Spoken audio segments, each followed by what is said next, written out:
trade has gone down today. David Montgomery is on his way to H-Town, to Houston. And we're going to talk about it here in a second. But I appreciate y'all being here with me and hanging out on tonight's stream. Our beloved Sammy Stacks is currently away on a holiday with his missus, so he will not be with us tonight. Obviously, we're going to give him a break here so he can make sure and actually enjoy his time off, enjoy his holiday. All right. Appreciate y'all being here. Let me know who I'm hanging out with here in the chat. Now, we've got about 11 minutes. I need to figure out where this audio is coming from. Okay, I found it. Sorry, there was audio in my ear, and I was like, where is it coming from? All right, appreciate y'all being here. If you have never seen the top of my head before, then it's probably because you subscribed in the last 2 years. I did not always wear a hat on our streams, but it kind of became a common thing, you know, in the last 2 years. Look, male pattern baldness affects all of us, and I am not, you know, excluded from that. And this is kind of what I've looked like underneath the hat for quite some time. I grew my hair out last year just for kind of fun. But we had our 40 in a week Feb initiative last month, and you guys were awesome. I want to take a second to say a big thank you to everybody who either bought a playbook or become an annual Mother Flocker member. We were able to donate over $500 to A21, an incredible organization that helps fight human trafficking. So I appreciate all of y'all who are buying the playbooks, becoming an annual Mother Flocker member. You guys are incredible. Everyone who's watching the content, you know, watching the streams, you guys are awesome. I am so proud and ecstatic that we were able to do something bigger than ourselves for the month of February. I appreciate y'all big time. Now, we do have a real draft that is happening today. In about 9 minutes, you can actually see that there at the bottom of your screen. We've got just over 9 minutes here until this draft in the Hercules, in the Apollo League begins. We've already had some pretty crazy trades happen, but what we need to talk about to start today's stream is the David Montgomery trade. If you've been living under a rock, then you may not know this yet. For all of us out here who are not living under a rock, David Montgomery was traded from the Detroit Lions to the Houston Texans. It was for a 4th, a 7th, and Juice Scruggs. I'll be honest, like, if you're a Detroit Lions fan, obviously it's going to be tough to lose David Montgomery, but this is a pretty good haul. This is a pretty great haul for a running back who is almost 29 years old. I don't think you could have netted a bigger return for David Montgomery, who's obviously been a great player for the city of Detroit. He's been a perfect complement to Jahmyr Gibbs. There's a lot to talk about here from a dynasty football perspective. However, we are going to do a giveaway today, and the giveaway is heavily linked, the code word is at least, to this trade. If you want to enter to win a live team playbook, all you have to do is simply like the stream and type Monty. That is our code word. So it's a 2-step process. Again, you simply like the stream, you type Monty into the chat, and you will officially be entered to win a live team playbook on today's stream. I appreciate y'all big time. We do have plenty of team playbooks to get to today. We'll do that after we get to our startup draft, obviously. So if you want to get in the queue, it's a great day to get into the queue. But great return for the Detroit Lions. They couldn't have netted more than this. We did hear some reports, apparently, that Denver was also trying to bid for David Montgomery. That's really interesting. As someone who's been concerned about RJ Harvey, it's not all that surprising to me. Now, we have a lot of conversations that need to take place, right? Like Jeff Mueller's out here, D-Bro's out here talking about how, like, look, David Montgomery clearly is going to be the guy over Woody Marks. I don't think, like, anybody here is necessarily... let's just get the obvious out of the way. I feel like this is obvious. Yes, David Montgomery is a starter over Woody Marks. Okay?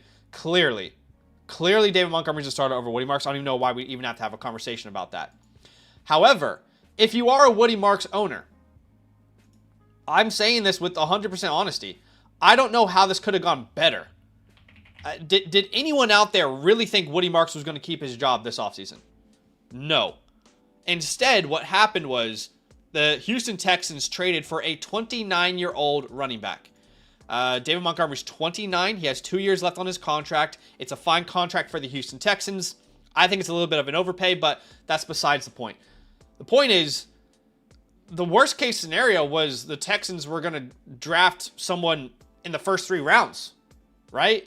So I think when you trade for a David Montgomery and you attach him to a Woody Marks, this is the perfect combo between those two. Woody Marks is an incredible pass-catching running back. He obviously will have a role on this team. If you think this is going to be some 80-20 split, I'm sorry, we're not going to see this the same at all whatsoever, because I just disagree. Woody Marks is going to be there on third downs. He'll be there in the 2-minute drill. He's definitely going to play a part in this offense. The alternative was they either drafted someone in the first 3 rounds, they went to free agency and got a Ken Walker or a Breece Hall, which were 2 names that were heavily linked to the Houston Texans. So the alternative was far worse, in my opinion, if you're a Woody Marks owner. Like, I don't think it could have gone better for Woody Marks. And honestly, I don't think it could have gone better for David Montgomery. You know what I mean? Like, I don't think it could have gone better for either of them. Obviously, it's the end of an era for the Jahmyr Gibbs, the Sonic and Knuckles combo. It's sad to see. They were such a great combo, but it is officially donezo, ladies and gentlemen. So welcome to the Houston Texans, David Montgomery. Now, I have not taken a second to actually update my Dynasty ranking, so I thought we could do it together. Can we do that? Y'all help me. I'll tell you where my mind is at, and we'll come to a consensus on where we should rank David Montgomery. Keeping in mind that David Montgomery is, again, a 29-year-old running back. His football, based off of what everything history would tell us, based off literally what every part of history would tell us, his best football days are probably behind him. That doesn't mean he's not going to be good. That doesn't mean he's not going to be great for the Houston Texans and fit the exact need that they have. But history tells us his best football is probably behind him, okay? Probably behind him. So we're thinking about a 29-year-old Houston Texans starting running back who it'll be a 1A, 1B with Woody Marks, in my opinion. And, you know, we're trying to rationalize how high we should rank this player. So my question is, I mean, do I rank him higher than where I already had him here? Do I put him ahead of Tootin? If we see a scenario here where a Travis Etienne leaves the Jags and Tootin becomes a starter, I'd rather have Bashul Tootin.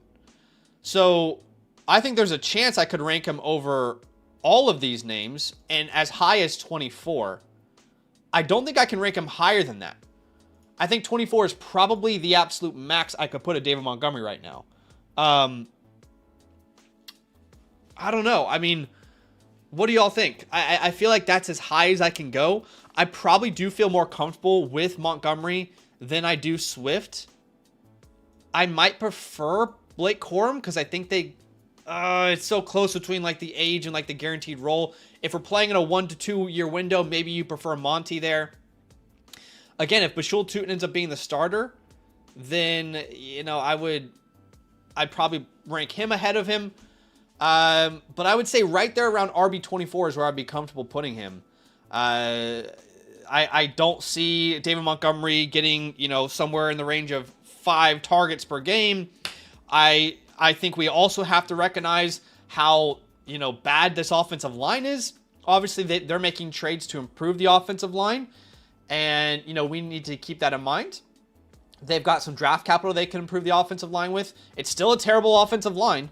All right. I mean, this is David Montgomery going from one of the best offenses for multiple years behind one of the best offensive lines in multiple years to the complete opposite. Like, same offensive coordinator, by the way, as previous seasons. Same terrible offensive line as previous seasons, and things could change. They got the NFL draft. We got free agency.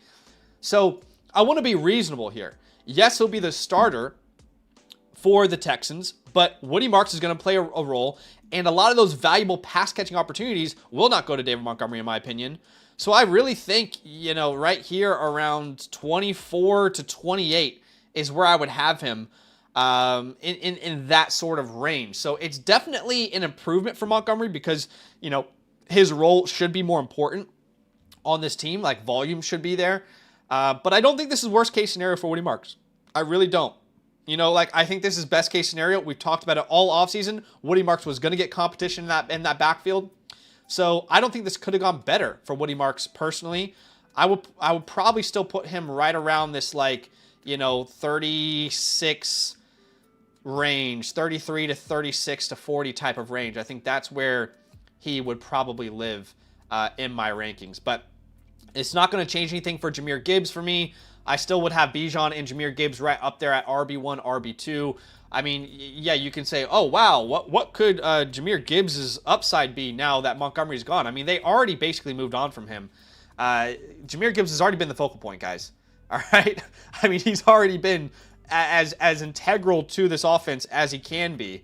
I don't know how much more you can get other than 20 touches per game in the best offense in the NFL, right? And honestly, they're going to bring someone else in. When you look at the Detroit Lions draft capital, they've got 1750, 118, 128, 155, 180. I think they're a great fit for like a Jonah Coleman now, a Mike Washington Jr. There's a couple names. A Katron Allen could be a perfect fit later on. I think there's going to be another running back that joins the Detroit backfield here in the near future. That's my opinion. I'd love to hear what you guys think, but that's currently kind of where I stand on it. Let me know if you think I'm too high or too low on him. And I appreciate y'all being here with us. We do have a real Dynasty draft that we are just seconds away from starting. And Rowan can go ahead and start it whenever he wants. This is the Apollo League. Shout out to everybody in the Apollo League. I appreciate y'all big time for being here with us. Now, all these people who are in this league are promo code LAND annual Motherflocker members. And you might ask, well, how exactly did they get into a league? Well, every single Monday night, we're doing a real Dynasty startup draft, a real league that you can be a part of. The steps are very simple. All you have to do is simply become an annual Motherflocker member, okay? And then follow these steps. Once you're an annual Motherflocker member, you can just follow steps 1 through 5. Now, if you end up joining specifically to be in a league, please DM me. I'd love to fast track you into our next league. Sync your Discord and then find the LAN Leagues tab over on the Discord. In fact, over on our Discord, you will be able to see our latest form that you can fill out. New form every single week that you can be a part of. Shout out to Joel, by the way, going crazy on the Hercules League. Look at that graphic at the top. I feel like we've got Thanos in here. But the Hercules League is officially available to be entered. Fill out the form. If you're a brand new member, DM me. I want to fast track you. The whole goal of these leagues is to make sure that everybody has a great league that they can be a part of. That's the entire goal here. And I appreciate y'all big time for being a part of it. Okay. Wow. So there is just a rapid start to this draft as Drake May goes at the 101, Jahmyr Gibbs at the 102, Josh Allen at the 103, Bijan Robinson at the 104, and Puka Nacua at the 105. We did have quite a few trades that went down in this league before the league began. So you can see here, one from Sambo Champ and JK Blaine. Sambo got the 111 and the 811. He sent back the 210 and the 510.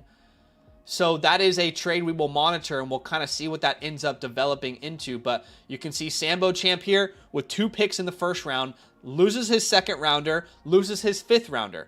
All right, and then obviously J.K. Blaine, the opposite. First pick is at the 2-2, then they've got the 2-10, and they swapped out the 5-10 for the 8-11. We'll see how that pans out. An absolute blockbuster, by the way, went down for the 101 as well. God's Cartel gets the 101 and a 27th third. They do a pick swap with the 2nd and 3rd round pick in 2027. Aselmo gets his 27 first as well as the 211 and the 511. So that will be really interesting to see. God's Cartel is making a move here, and I think that was for Drake May. That's right. So where is God's Cartel at? Let me see. So God's Cartel actually started the draft with back-to-back picks.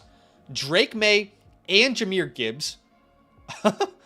And he loses his 5th. He also loses his 1st and 27 second in next year's rookie class. So that's a big, bold move. I'm not saying it's the wrong move, but it's a big and bold move, and I am very curious to see how this team is going to be filled out. I think this draft is going to be crucial for God's Cartel here. Okay, we get Jaden Daniels at the 106. Jamar Chase falls to the 107. JSN to the 108. We haven't seen that yet in a draft that we have done here with Land. Amon-Ra St. Brown at the 109 as well. Absolutely chaotic start to the draft, and I love to see it. I love the chaos. I thrive in the chaos, personally. Appreciate y'all being here with me. If you didn't hear earlier, we are doing a giveaway today for a live team playbook. If you want to enter the giveaway, it's very simple. Step 1 is like the stream. Step 2 is to type Monty in the chat. And I mean, those are the steps. There are no more steps beyond step 1 and step 2. Once you've done step 1 and step 2, you are officially entered. All right. So you are Gucci, my friends. Of course, we do have some playbooks today that we're going to get through after the startup draft, and some trades that we'll look at on the Flock site. As Lamar Jackson falls to the 105. What's up, Albert? Welcome in. What's up, Joe? Appreciate you being here. Mr. Big says, where's your better half? Haven't seen your homie in a while. Guys, we talked about Badaki. Badaki has moved on. We love the guy, but he's moved on to a different season of life, and he's absolutely killing it. You can follow him on his socials. He's got a lot of things he's pursuing in 2026, and we are cheering him on.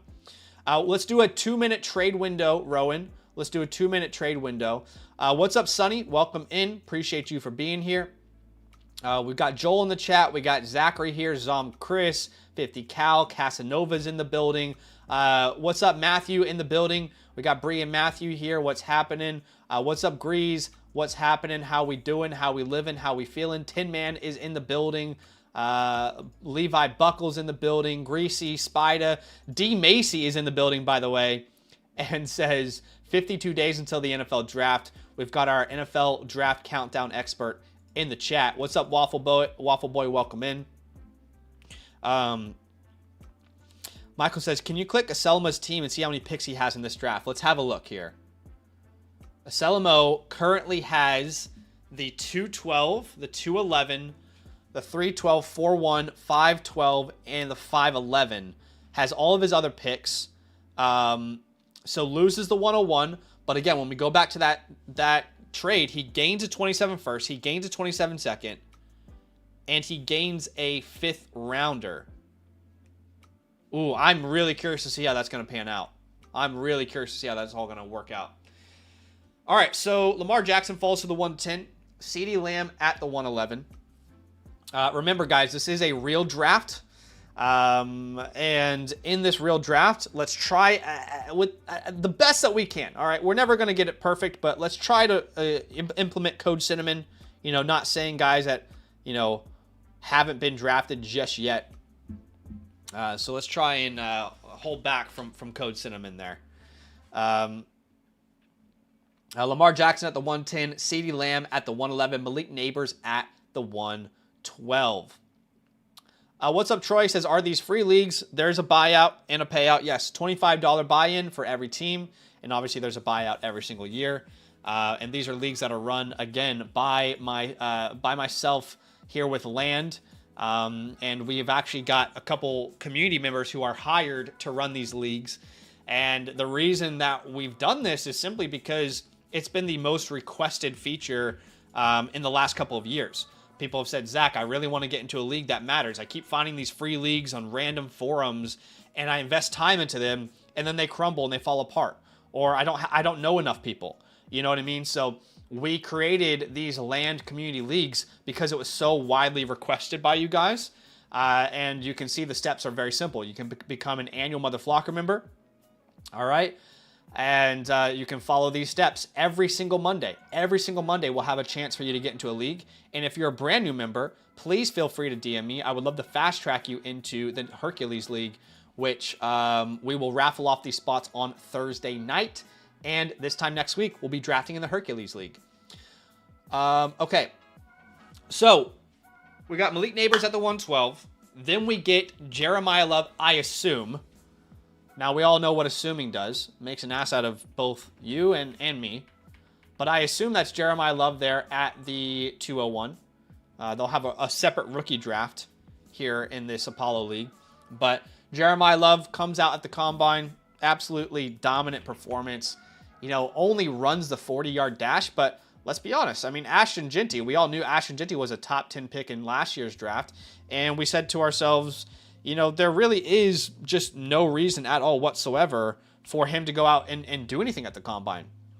At least we can say, hey, Jeremiah Love, I know you didn't do all the, you know, tests, but thanks for at least coming out here and putting up a 40-yard dash. We appreciate you. I mean, we knew you had that elite speed, but we appreciate you at least kind of like, hey, I'm going to show y'all. I'm going to compete a little bit here. So, great combine from him overall. Again, would have loved to have seen more. I don't think RAS is going to let us show you his score, but if you don't know, he ran a 4.36 40-yard dash. All right, Joe Burrow at the 202, Justin Jefferson at the 203, and Caleb Williams comes off the board there at the 204. Again, I appreciate y'all big time for being here with me. If you aren't aware, we are doing a giveaway today for a live team playbook. All you have to do to enter is simply like today's stream. Once you've liked the stream, then you type Monty. Monty is the code word for today. All right, Monty is the code word. And then, of course, at the end of today's stream, we have quite a few team playbooks that we're going to do. You can go ahead and get in tonight as well if you want. You can join the queue. Get your team reviewed tonight. There are 3 tiers on the site. The live team playbook is by default. The playbook priority pass lets you jump the queue. And the pro pass basically doubles your entries. All right, so it gives you 2 playbooks rather than 1. So you can get into tonight's queue, but you can also enter to win a live playbook as well. All right. We get Jefferson at the 203, Caleb Williams at the 204, Ashton Jeanty at the 205, then Bowers and Achane. Now, Rowan, what is the tight end premium on this league? Is it 0.5? Did you guys vote on that? I'm just, like, out of curiosity. I'd love to see what you think there. What did you guys end up going with here? Rowan says it's 0.5 we voted on. Okay, 0.5 tight end premium. I think last week's draft was a 0.75. So, Bowers is your first tight end there at the 206. We do have a trade window for anybody here who's drafting. If you want to use your trade window, you got to be on the clock to use it, and we'll do 2 minutes for this trade window. Joel says, what's the temperature on Jay Jettis? How big of a factor is age going to be within the next year? I think it's a fair question, you know, simply because the Dynasty community, we would be ignorant to say, well, people aren't going to care about his age. No, I mean, people do care about age. He'll be 27, but I think it's different when you're an elite player. I think it's different. You know, Devontae Adams, his value held up so long. I mean, Devontae Adams is like 33, going to be 34, and he's still a top 30 Dynasty receiver in a lot of people's rankings. Now, personally, I think he's going to have a big bounce back. I could see his value actually increase rather than decrease. But the age is a fair question to ask. We've already heard that they're wanting to bring in another quarterback there in Minnesota. I would be shocked if it ends up being J.J. McCarthy and he's like the clear starter going into this year. You know what I mean? I would be shocked by that. So, no surprise so far, by the way. Through the first, 20 picks or so, there are no teams that doubled up on quarterback. We're seeing this constantly this offseason. JK is on the clock. Remember, he made a trade. He started with Joe Burrow there at the 2-2. He let go of his 111. You guys remember this trade where he sent his 111 and 811 for the 210 and the 510. So at the 111, we saw Lamar Jackson. And at the 210, we see Omarion Hampton. Honestly, not a bad move for JK here because, number one, he still gets Joe Burrow. I mean, what I'm trying to explain here is I've seen plenty of startups this year where people have started with Hampton and Burrow. You know what I mean? So I don't think it's I don't think it's a terrible move so far for JK. And that's not even to say that Sambo's made a bad move, but so far it's looking good for JK at this very moment.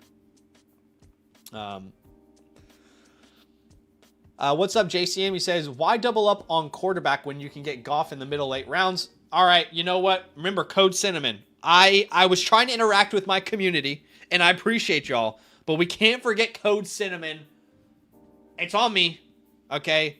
Maybe I should have looked at the message before I read it, but I don't disagree with what you're saying, all right? I don't disagree with what you're saying. Dan says, is it time to sell high on Gibbs? I don't personally, I don't know, like, let's have a conversation, guys. Do you feel like this catapults Jahmyr Gibbs somehow higher in rankings? I don't really know how much higher he could have already gone. I mean, he before this trade was either RB1 or RB2 in every Dynasty rankings, and he was a top 6 pick in most startups. And after this, I think he's still in the same position. You know what I mean? So I don't know. I think maybe you could claim, like, look, if you're able to send Jahmyr Gibbs for Josh Allen in a Superflex league, you probably take that. But I don't know. I think his value is probably the same. And again, I would be shocked. I would be genuinely shocked if the Lions don't go out and add a running back this offseason. Whether that's through free agency, like a Rico Dowdle or something, or through the NFL draft, like a Katron Allen type of player.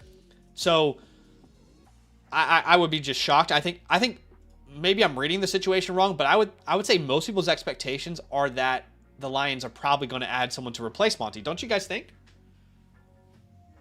Wouldn't you guys? I mean, imagine the Lions sign like Tyler Algier or something. Okay, so Jackson Dart and Tetairoa McMillan is how Aselmo is going to start his draft there. Looks like he might be kind of aiming towards a really young core, a young nucleus, with the trade that he made earlier, getting that additional first-round pick and second-round pick and the 5'11". We'll see what kind of team he builds out there. As Gotzi is on the clock here. Remember, started with Malik Neighbors, and what we're assuming is Jeremiah Love. I don't want to assume, but I would say that's probably going to be Jeremiah Love there. Yeah. Connor says, I think Gibbs definitely gets a boost because whoever they bring in to replace Monty likely doesn't vulture touchdowns like he did. Maybe. Maybe not. Let's see. I mean, if they sign a Tyler Algier, a Rico Dowdle, or one of these free agents, I could see... I could see someone having that goal line role, but it's, to be fair, I mean, Gibbs kind of already got out of the shadow of the goal line of David Montgomery. I think, like, to be fair, in the last couple of years, yes, his rookie season, it was very much a vulture situation, but the last couple of years, that wasn't the same thing, you know? On the goal line, you saw a lot of Jahmyr Gibbs still. In the last couple of years, so yeah. Chase and Breaker says Lions O-line is the biggest concern. Wasn't the same dominant squad. Yeah, they definitely getting a little bit older. Some injuries there that they have to compensate for. I think that's a fair conversation. Yes. Marty says, I got offered Josh Allen for my Gibbs and Baker. Would you take this deal? As in you have to give up Jahmyr Gibbs and Baker Mayfield? No, I would not. I'd rather have Gibbs and Baker Mayfield.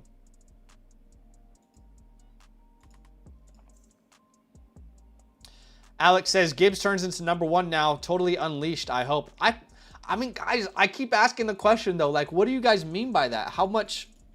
This is a genuine question. I'm not putting anyone on blast because I keep hearing this. You guys are not alone when you say this. But I'm trying to understand, what do you guys mean when you say... Here he goes. He's going to be fed the ball. He already had 20 touches per game last year. Almost 70% of the snaps. 21.5 points per game. Over 21 points per game in back-to-back seasons. I'm just curious what you guys mean when you say, oh, here we go. We're going to reach a new level.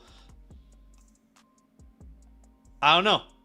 I guess like I could see him reaching like 23 points per game or 24, but I kind of feel like we've already seen the ceiling that y'all are saying we're going to see. I don't know.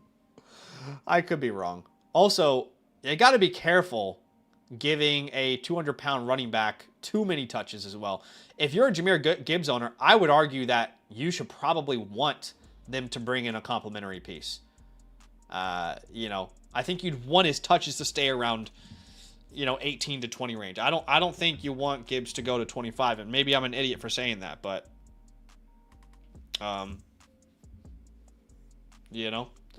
Chase and Breaker says J.K. Dobbins to the Lions makes too much sense. That would be fun. That could actually be fun. That's kind of where I am, Connor. That's true, Evie. Gibbs was the number 1 running back in 2024. Well, we quickly forget that, don't we? Zachary says, what's the temp on Genty after his coach wants him to have a quote-unquote wingman? Yeah, it doesn't really change at all the way I value an Ashton Genty. You look at Clint Kubiak throughout the years. Let's remember, yes, last year was annoying being the offensive coordinator for the Seahawks, and maybe he tries to replicate that. Number one, the Raiders are going... Just think about it logistically for a second, guys, okay? The Raiders are going to draft Mendoza at the 1, okay? That's it. Mendoza's a Raider. Okay, so do we really think a team that is about as dog shit gets, excuse me, sorry, family friendly, but do we really think that this team is going to look at their second, third round, fourth pick, whatever they have, and say, you know what, we should add a running back, even though we just drafted one top 5? I don't think they will. And do you think they have the money to go out there and spend on another RB2? I don't think they do. So I think it's more lip service. I mean, don't forget, Clint Kubiak was the offensive coordinator for the Saints in 2024. Alvin Kamara was the guy. He was the dude. He was a passing game coordinator for the 49ers in 2023. We have seen plenty of scenarios where Clint Kubiak has given, a running back the keys to the kingdom. So I don't personally put a lot of stock into it, but I could be undervaluing what he has said, right? Yeah. I am more concerned personally, guys, about the Cam Scatterboo stuff. I don't know if y'all are seeing this around the internet right now, but I feel like every single day I'm seeing, the Giants are linked heavily to Jeremiah Love. The Giants are heavily wanting Ken Walker. That is more concerning to me than any of this Ashton Genty stuff. If you didn't see, this is the latest report, and Code Cinnamon, I'm so sorry. The Giants are heavily invested in the running back market, both in free agency and the draft. They've been linked to this guy here. They've been linked to plenty of other names in the NFL draft, like Mr. Jeremiah Love. That report about the Giants running back room, which I don't understand, by the way. Tyrone Tracy and Scottaboo are a great compliment. The Giants need help elsewhere. I feel like there's more likely a scenario here where the Giants are wanting to raise the value of their draft picks so they can trade down than them being serious Jeremiah Love contenders. I don't know. But that is more concerning to me than anything about Ashton Genty and, all that kind of stuff. So, yeah, I'd be surprised. What's up, Calm Nature Vibes? What's up? Appreciate the donation there. And he says, 1 quarterback start 9. Want the 101, got the 102, and my 26 picks. Have 27 first and 3 seconds and third. Omarion, my RB1. Then Trey. Is that Trey Benson? I'm trying to read this. I feel like I'm in... First off, I appreciate the donation, but I feel like I'm in National Treasure right now, and I'm... Where's the lexicon? Okay. Puck. Wide receivers, Puka. Who is WIL? Will. Help me, guys. Who is Will? Wilson. Garrett Wilson. Okay. Malik Neighbors, Vlad Marv. Don't want to trade wide receiver. Damn it.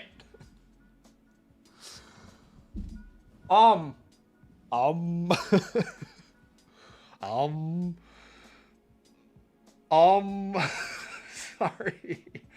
Okay. Marion, 27 first, if possible. I want to risk it. 102 Coleman. I don't know what the question is, man. I don't know what the question is. Calm Nature Vibes, if you're here, tell me what the trade is. Please.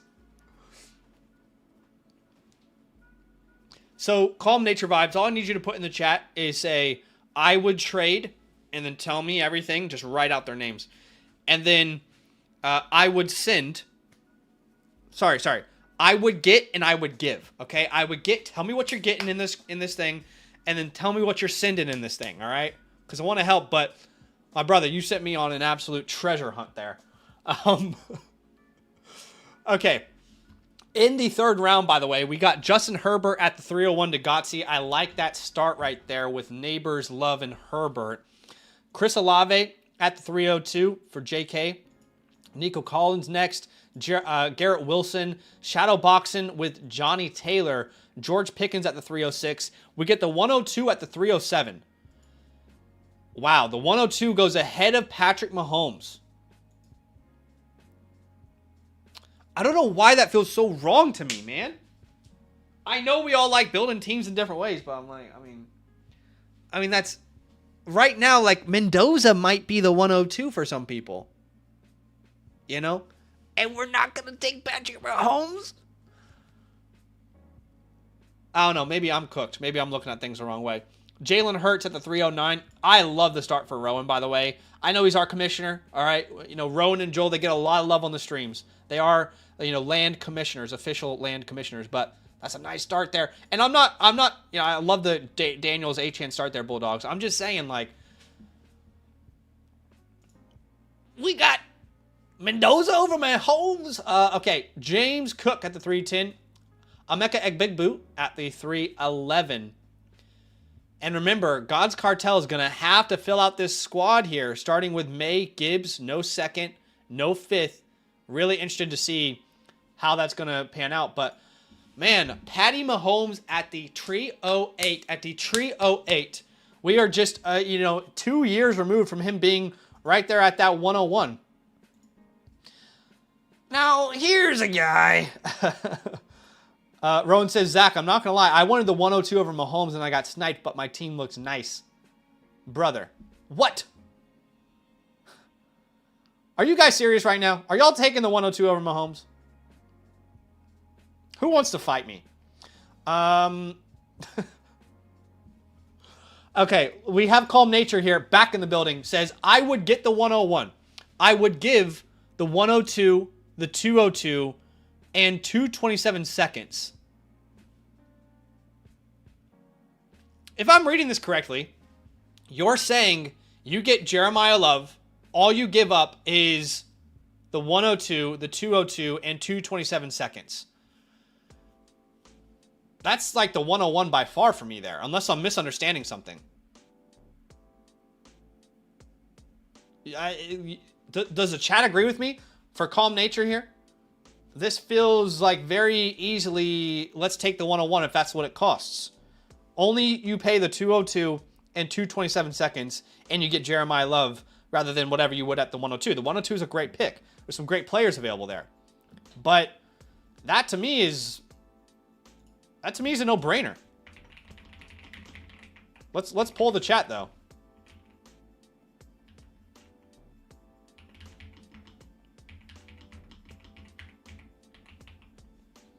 Let's see what the chat thinks, brother. I'll get a nice little consensus for you here. But I think that's pretty easily, that's about as cheap as the 101 I've seen this entire offseason, my friend. I have a feeling I know how that poll is going to go. Okay, so we do see Colson Loveland coming off the board here. along with Marvin Harrison at the 402. Wow. You know, God's Cartel is bold, all right? And I you know what? They said, it's my money and I want it now. All right, bold. Real bold here. Calm says, I'm proposing it. Yeah. Okay, well, just to let you know, Calm, about 80% of people who have voted in the chat prefer that 101. Now it's down to 75%. I have no problem. Like, look, send the offer. Send the offer, and if they're at all interested, they'll counter. And then maybe you can meet in the middle. I would say if that offer hit my inbox, I'm probably declining it or sending something back that's ridiculous. Like asking you for something crazy. So just be aware that I doubt that's actually accepted, but there is no harm in sending it unless it's some like toxic person in your league who's going to like, you know, berate you or something. But I'd be shocked if you could pull that off is what I'm going to say.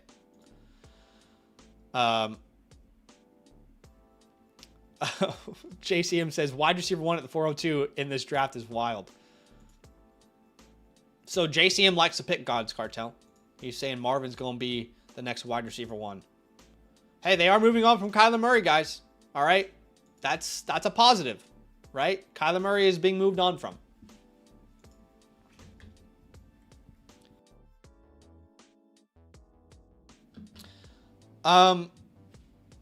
Well, you've got Kenneth in here who says he wants the 102 by far. The 101 is overrated, which means you would say Jeremiah Love's overrated. Let's see. I guess that's where your stance would be.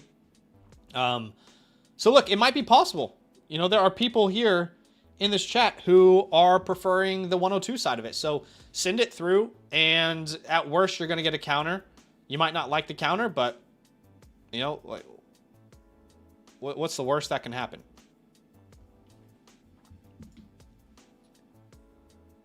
Calm says, last question. What would be the price for Love that would be accepted? What would you have to send for Amon-Ra St. Brown? What would you have to send for Lamar Jackson? What would you have to send for Justin Jefferson, Malik Neighbors, CeeDee Lamb to get a deal done? Because that is basically the price of Jeremiah Love. In every league that I am in, Jeremiah Love costs at least 3 first round picks of value. Oftentimes, you have to pay more than that. Oftentimes, if you want Jeremiah Love, you've got to pay 3 first-round picks and something, right? So that's what you ultimately kind of have to do. What's up, Hughes? He says, hey, great haircut. I always respect a man that lets it go before it gets Jalen Suggs or Stephen A. levels. Yeah, let's have a look. Yeah, we did our 40 in a week Feb initiative last month. You guys were awesome. And I promised to kind of show you, you know, what we got going on here. So, yeah. I mean, you know, forehead, it's probably time to let it go. I mean, yeah, you know who's another great one is, yeah, what's this guy's name from the Celtics? He's a great player. But anyway, like, I was talking to my wife about it a lot, and I told her, like, you know what? I am not going to hold on to something that just very clearly I don't have anymore. And, you know, I don't talk about this often on the channel, but if you guys don't know, I have Crohn's disease, and I will likely be on medication my entire life. And all the medications, side effects are hair loss. So, pretty much when I hit like 28, 27, the hair started thinning out real bad. And I just said to myself, why hold on? Why hold on? It's fine. You know, I already have a wifey who loves me. I locked her down. She likes the way it looks. I'm fine with it. Honestly, the upkeep is very simple as well. Very simple to upkeep a bald head. In fact, I will show you guys. This isn't even... Okay, wait. You guys ready for something? Okay, hold on. All right, this might be ridiculous. This is not a paid ad. Okay, but wait. I'm going to show you guys. If anybody out there is like potentially either going bald or you want to make your life easier, just 1 second, because I might change your life. Hold on.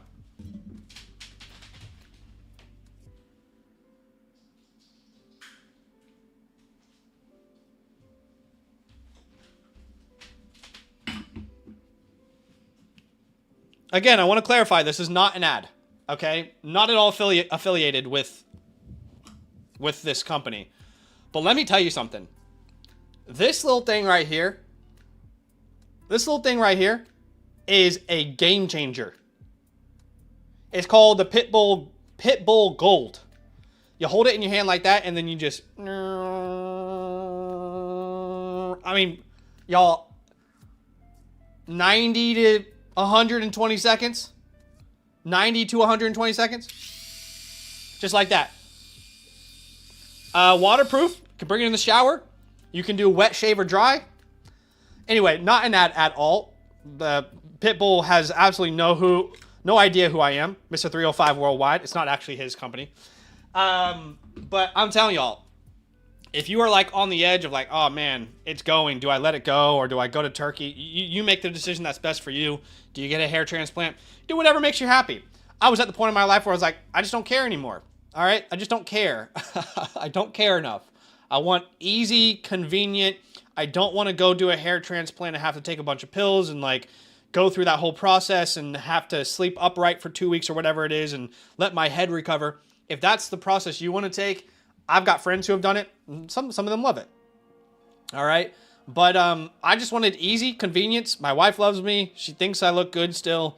And that's all I need. That's all I need. And I'm not like, yeah, 20-year-old me probably would have cared. But, 31-year-old me doesn't care anymore. So, I mean, I haven't paid for a haircut. I couldn't tell you the last time I paid for a haircut. I can't remember. It's been a long time. It's been a long time.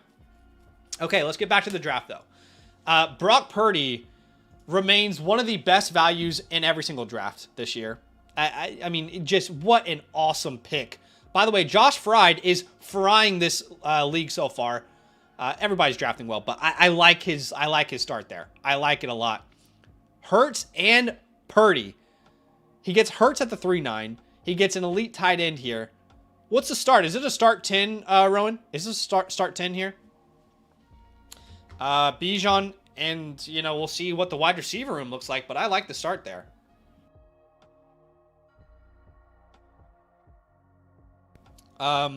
We get another draft pick off the board. So that would be the 4. The 103 goes at the 405. Then Warren, Bucky, Dak Prescott, Lab McConkey, and Butter Aubrey off the board. Yeah, Patty White. That's who Patty White, obviously a millionaire, doesn't care about my opinion. But if I sat down with Patty White in a room, I would say, hey man, I know you're scared. It's okay. It's okay. When you let go, it's going to feel better. Okay? When you let go, you're going to be happier, okay? Denny says, in my league, 101 for Gibbs straight up. That's crazy. I'd take Gibbs there every single day. Oh, Derek White. It's Derek White, right? Yeah, it's Derek White, not Patty White. That's right. Someone said Walter White. I actually tweeted out, guys, just about the initiative, how we... No, I'm not going to buy X Premium. Can you please leave me alone? I tweeted out how we were able to raise over $500 for A21 last month, which was awesome, guys. Thanks so much for being a part of it. But I just released a video today, updated rookie rankings, and here were some of my favorite comments. Walter White looking ass. I thought that was awesome. As a Breaking Bad huge super fan, I loved that. This was probably my favorite comment on the channel so far this year. Just topical, right on the head. I mean, this is beautiful stuff right there. Okay, absolutely stunning comment there from Denny Freeston. I don't know who Abo is, but they were like my eyes. And then I don't even know what this was about, but I thought it was hilarious. I personally can't wait to see Carnell Tate climax. I don't know what that's about, Dollar Bill, but I am publicly putting you on blast about it. Okay. As Breece Hall goes off the board at the 411, let's ask the chat here, y'all. What do you guys think is the best value pick through the first 4 rounds? Through the first 4 rounds, if you had to choose one name that you would say, That's the best pick of the draft. Who would it be? I know who it is for me, but I want to know who it is for you. I think there are like 4 really strong contenders here.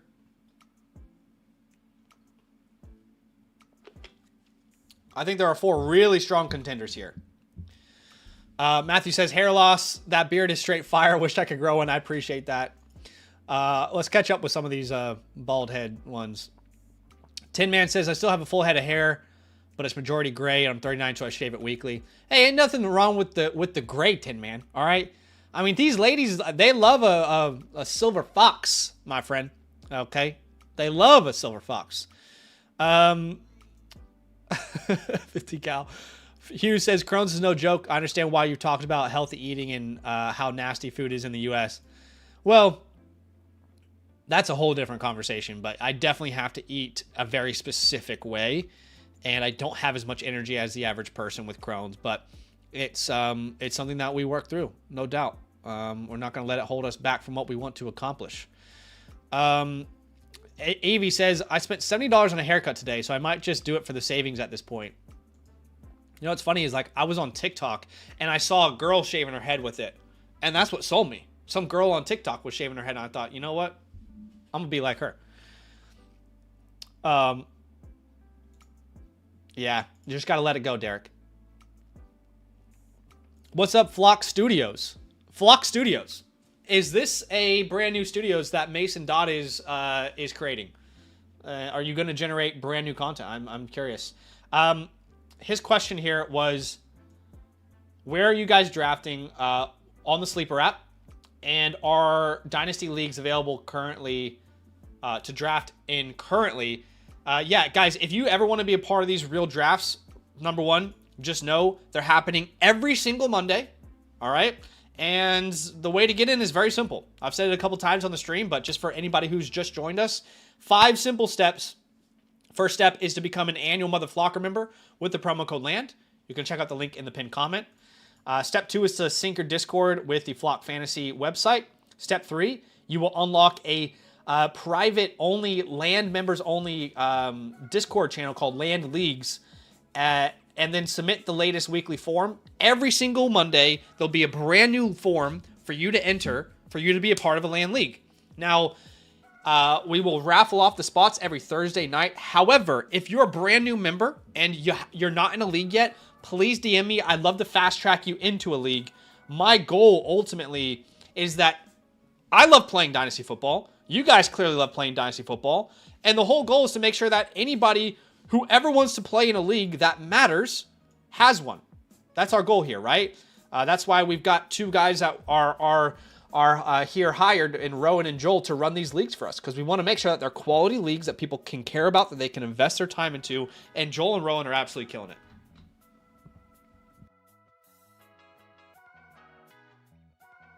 Right now, it's a $25 buy-in for these leagues standard. However, Rowan and Joel and I have discussed like maybe doing a big money league one of these weeks.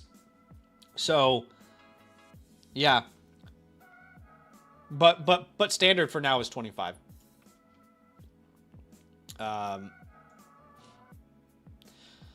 All right, so I asked the question, who is the best value so far in this draft? And a lot of different questions, are a lot of different answers here. Mike says JSN. We've got another one, JSN. Oddshot says that, as well as Alan Schmidt. Which, Alan, did you change your name on YouTube? Mills is also saying JSN. Joel's calling me Vin Diesel, which I love. JSN and Chase from Connor. Another one saying JSN, Noah. All right. So JSN is a contender from a lot of people there. Vice says Purdy. He likes Purdy as a great value in this draft. JCM says Marvin Easley. He's the 101 in my eyes. We've got some Mahomes submissions. A lot of Mahomes, a lot of Ladd. Hurts is also a submission there. Jefferson at the 203. A lot of Ladds, a lot of Mahomes is there. A lot of Mahomes. A lot of Hurtses. In my opinion, I think there are 4 candidates that I would say could be the best value so far in this draft. Candidate number 1, Amarian Hampton at the 210. I thought that was an awesome pick. I haven't seen him go this late in any of our real drafts, unless I'm mistaken. But typically this guy's going top 6 in the second round. I loved it. Candidate number 2, I'm going to combine Jalen Hurts and Patrick Mahomes. Both Patrick Mahomes and Jalen Hurts I thought were fantastic values.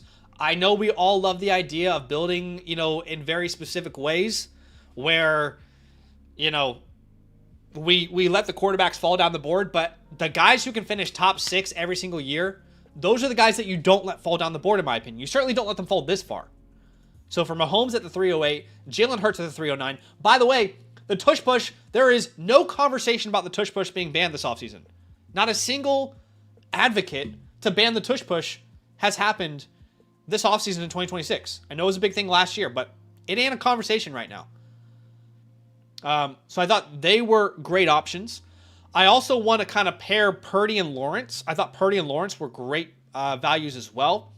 And a lot of you guys said it, but the last name I would say is Lab McConkey. To me, Lab McConkey and Garrett Wilson are in the same tier.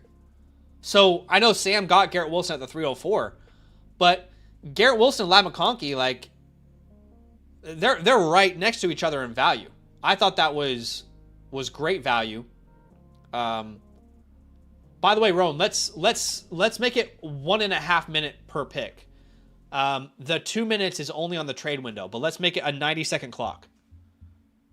90-second clock. Let's that way we're not here too long. But those in my opinion were probably the best values in this draft so far. Now, if our boy Sammy Stacks was here, he would say the 501 in Brian Thomas. If you guys don't know, Sammy Stacks, you're invited. Explore the community partner manager program. No, thank you. If you guys don't know, Sammy Stacks, who's normally with us, he's on a holiday right now with his missus, has Brian Thomas, I think, as his wide receiver 12. So I think his answer would probably be Brian Thomas. But, we love him even though he's crazy. It's okay. I like my guys to go. I like my guys a little crazy. James says, Patrickin Mahertz. Jatrick Holmes.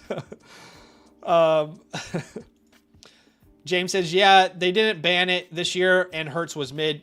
Hurts is mid, but, guys, Hurts is not going anywhere. Okay? He's not going anywhere.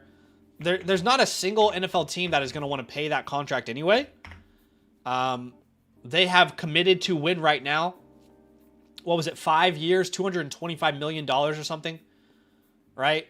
So Jalen Hurts ain't going nowhere. If you're playing in a 2 to 3 year window in Dynasty, which you should be, this man's going to be the starter for the Eagles for the next 3 years. All right? He's going to be the starter for the Eagles for the next 3 years. Jordan Love at the 506 and Baker Mayfield at the 507. So KC Bulldogs gets his quarterback 2 there. Off the board.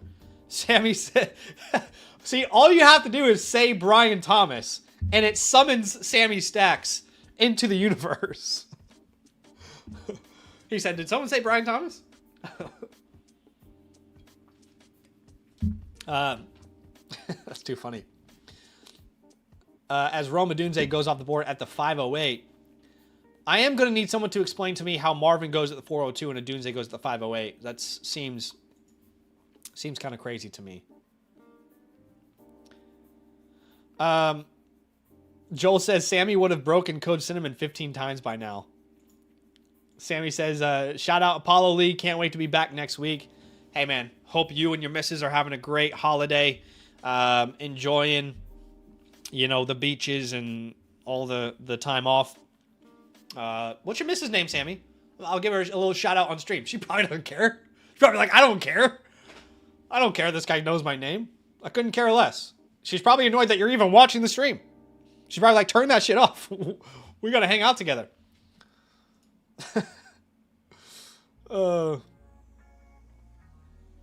Jared says, how far McBride falling next week if former Green Bay backup signs there? I don't think he'll fall, honestly. But we have talked a lot about regression in that offense as a whole, in the Arizona offense. I do think regression is definitely going to be coming their way.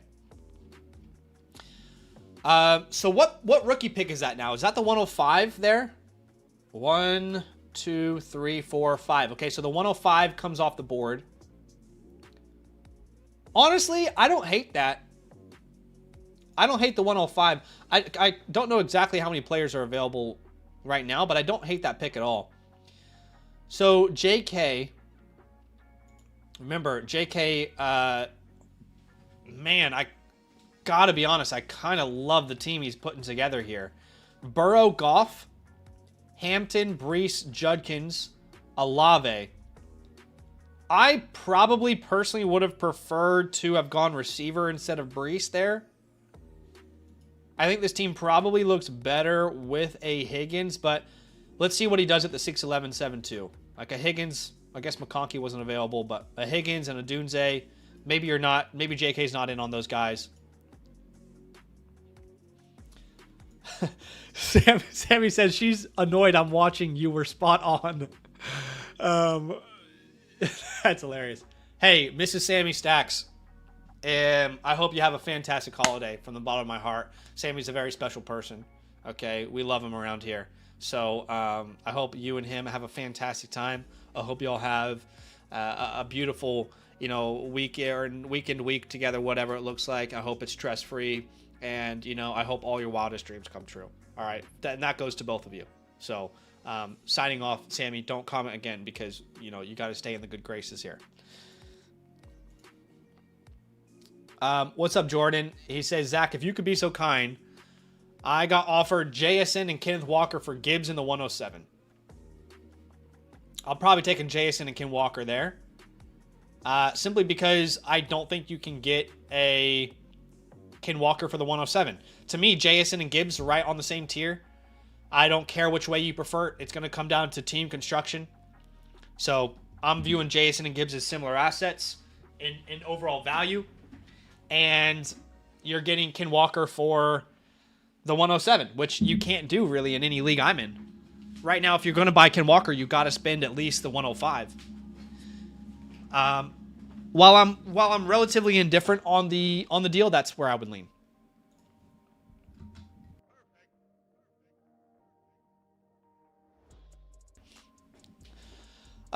Let's revisit the Aselmo deal. Okay, let's look. Where's the Aselmo deal here? Okay, remember, Aselmo got the 211 and the 511. And this was basically for Drake May, if we're going to call a spade. This was for Drake May. The 211 and the 511. And Aselmo is... I like the team he's building, man. I thought he was going to stay young. And he is staying young here. He's got the Dart Knicks combo. The 2025 rookie wide receiver class with McMillan and Vernon. Loveland as well in a 0.5 premium. He gets his first RB in Walker. That's not a bad team. I mean, it's through 5 rounds. 1, 2, 3, 4, 5, 6. Through 5 rounds, he has 6 players. At the 601, he'll have 7 players. An additional 27 first. I don't know. Not bad. You know what? I may have broken Code Cinnamon. You're right, Rowan. That's on me. I was just trying to be a good guy and help Jordan out, but you know what? Jordan was sent from the government to make me fail there. And I failed Code Cinnamon. And then Ken Walker got taken. Who knows? I mean, maybe Aselmo was always going to take Ken Walker. But we'll never know now. Because I broke Code Cinnamon. And that's on me. That's on me, honestly. I'll take my L on that. As Rashee Rice, I completely forgot about Rashee Rice here. I don't have access to the ADP as it's all happening live. Wow. Right, yeah. Rashee Rice at the 601. Not a bad pick. I like the risk reward at that point in round 6.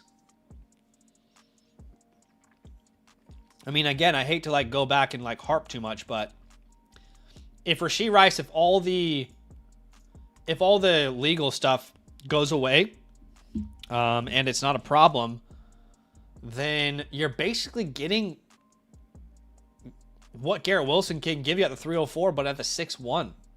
What Olave can give you at the 302, but at the 6'1". Maybe what Ibuka can give you, but, you know, at the 6'1". I don't mind that. Now, at the same time, Adam in the chat just said it. He says, I want no part of Rashee Rice. You also have to recognize that if things go south, oh boy, they're going south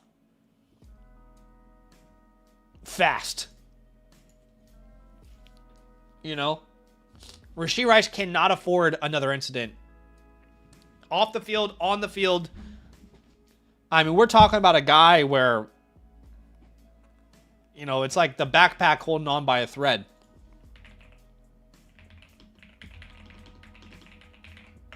This is Rashee Rice right now. Okay? I'm telling you, like, you just need one more thing to happen, and that value can just collapse entirely. I'm not saying anything will happen, but we could see a real scenario where this guy goes from wide receiver 15 to wide receiver 60 in the span of 2 days because something comes out. Gutsy says, ain't no way you're talking about Rice and your background is a race car. That's funny, I'm not gonna lie. Okay, Saquon Barkley at the 6'2". God's Cartel's building out this contender. But still only one quarterback there. A.J. Brown at the 6'03". We have the 106 coming off the board to Josh Fried. Harold Fannin to Rowan. Cam Scattaboo at the 606. Javonte Williams at the 607. You know, we talked about it earlier with Cam Scattaboo, and I said to you guys, maybe you weren't here on the stream. If you weren't, or if you were, maybe we can have a conversation. Wait a second. All right, something I'll talk about after that. But I am more worried about Cam Scattaboo than any other running back in Dynasty football right now. And I want to have a conversation with you guys. It's not just this one report that happened today, and it was reported by Connor J. Hughes, who's an NFL reporter covering the Giants and the Jets. He reported that the Giants are heavily invested in the running back and free agent market. Running back markets for free agents and drafts in the NFL draft. My gosh, Zach, have you ever spoken before? And they've been linked to Ken Walker. They've been linked to Jeremiah Love. I don't think Love happens. I don't get it. I really don't get it. From like a team building perspective, the Giants have already hit on what every team would dream. That is a cheap 4th round running back or 3rd round running back, right? He was 4th, wasn't he? The point is the contract is so cheap for Cam Scattaboo. You've got a great secondary complementary piece in Tyrone Tracy. Just all the needs they have. I don't understand why they would go hard on this.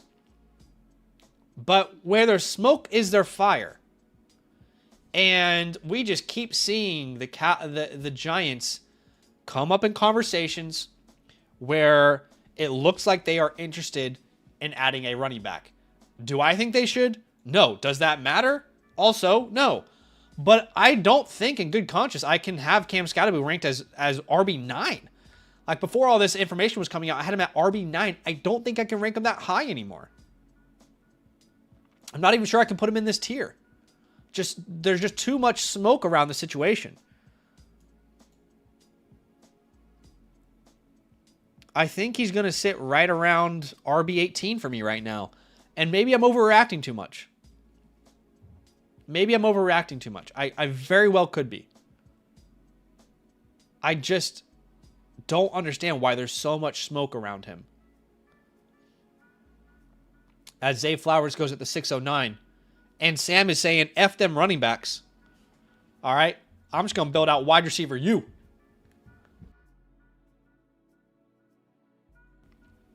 Chase and Breaker says, the Giants, who clearly need a wide receiver too, say, what about another running back? Yeah. Adam says, I think the Giants owner has gotten heat ever since Saquon walked, and this is his chance to make fans happy again with Jeremiah Love. Right.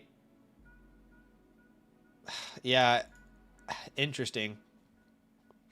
Respectfully, I don't really know how he still has his job. Or not the owner, but the GM. Yeah, fans love Cam Skattebo. I actually feel like every Giants fan is, like, they say publicly, I don't know what they think privately, but they publicly say, oh, I don't care that Saquon's gone. We got Skattebo. Skattebo's awesome. You know? There was something interesting that I just bookmarked, and this isn't really Dynasty relevant, but this is about Caleb Downs. Caleb Downs has a partially torn meniscus and a degenerative ACL. This is from... Who is this? I have no idea who this is. This report could be total BS, but it looks like it's from some website.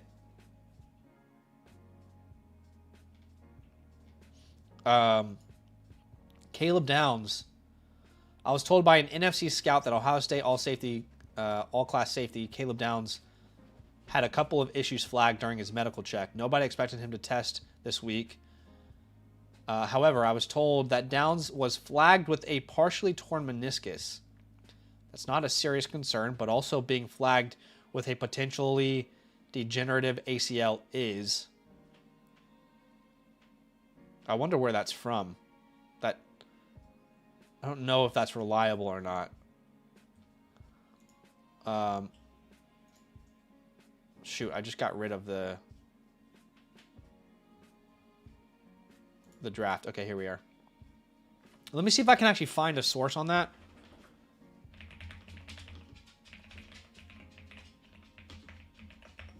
Let's see.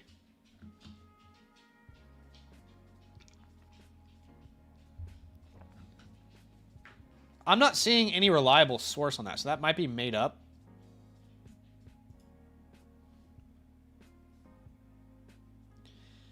Kenyon says the screenshot is that account, but it's from the article below the tweet. Okay, let's see.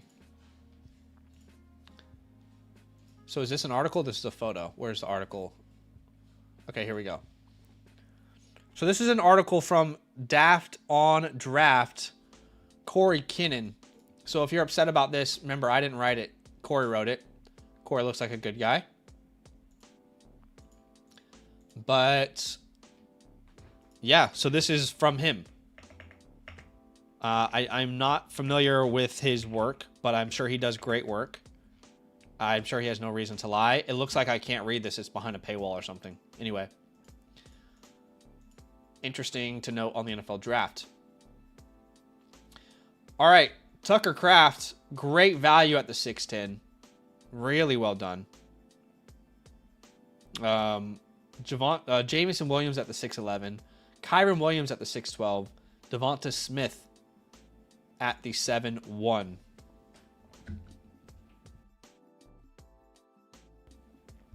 Joel says, did you see the reports about Devonta Smith? Do you mean the reports where they're like saying he might break out this year? Or like he might take another step forward? Which reports do you mean? Because maybe I might have missed something beyond that.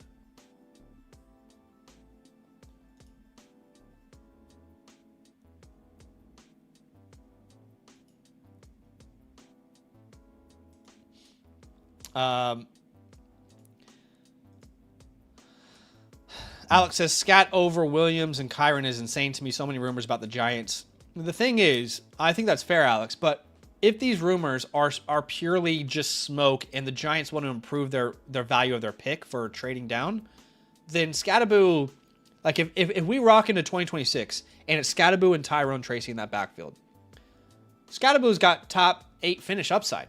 He really does.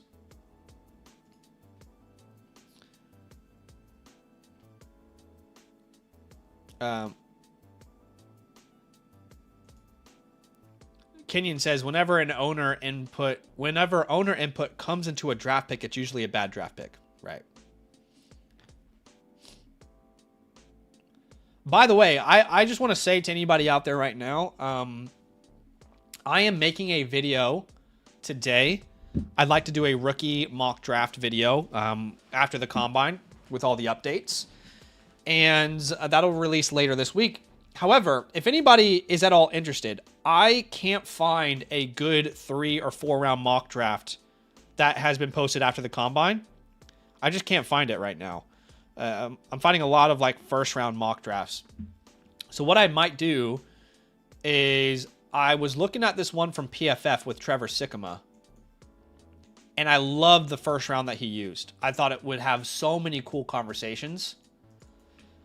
The reason I'm saying this is if anybody's interested, and please like don't be interested if you don't know anything about the NFL draft and like team fits and everything. But if there's anybody out there who's interested, I would like to use this first round and then extend it to 4 rounds.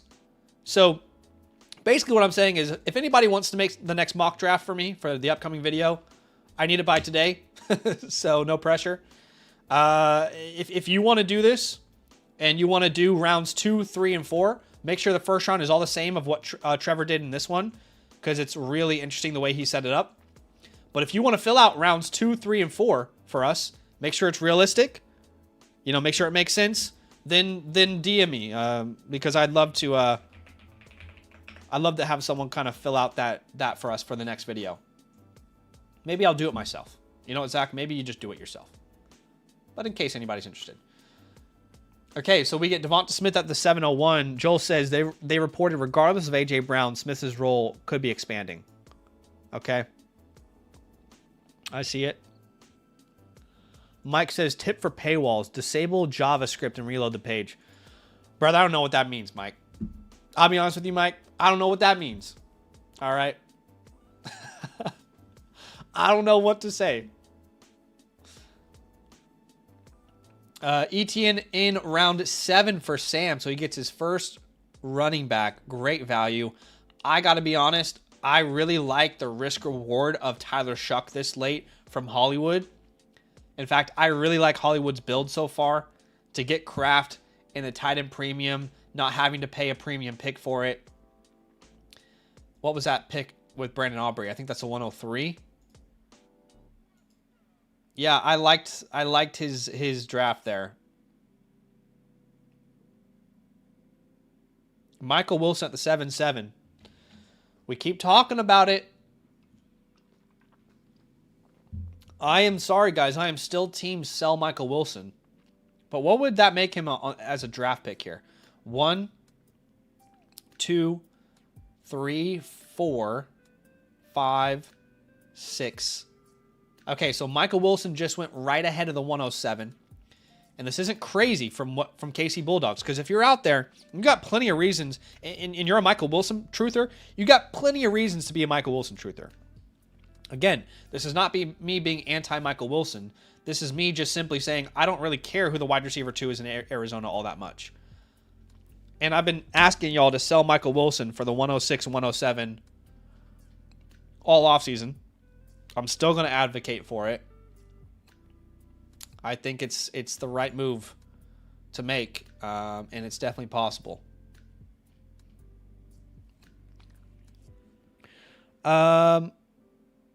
Did Sleeper just bug out, or is Josh still on the clock? Someone tell me. Another draft pick comes off the board. Chasing Breaker says, Zach, how would you feel if the Commanders take Love? Seen some buzz about that today. I'd be fine with it. Again, from like a team building perspective, I don't fully understand because we have like a historically bad defense.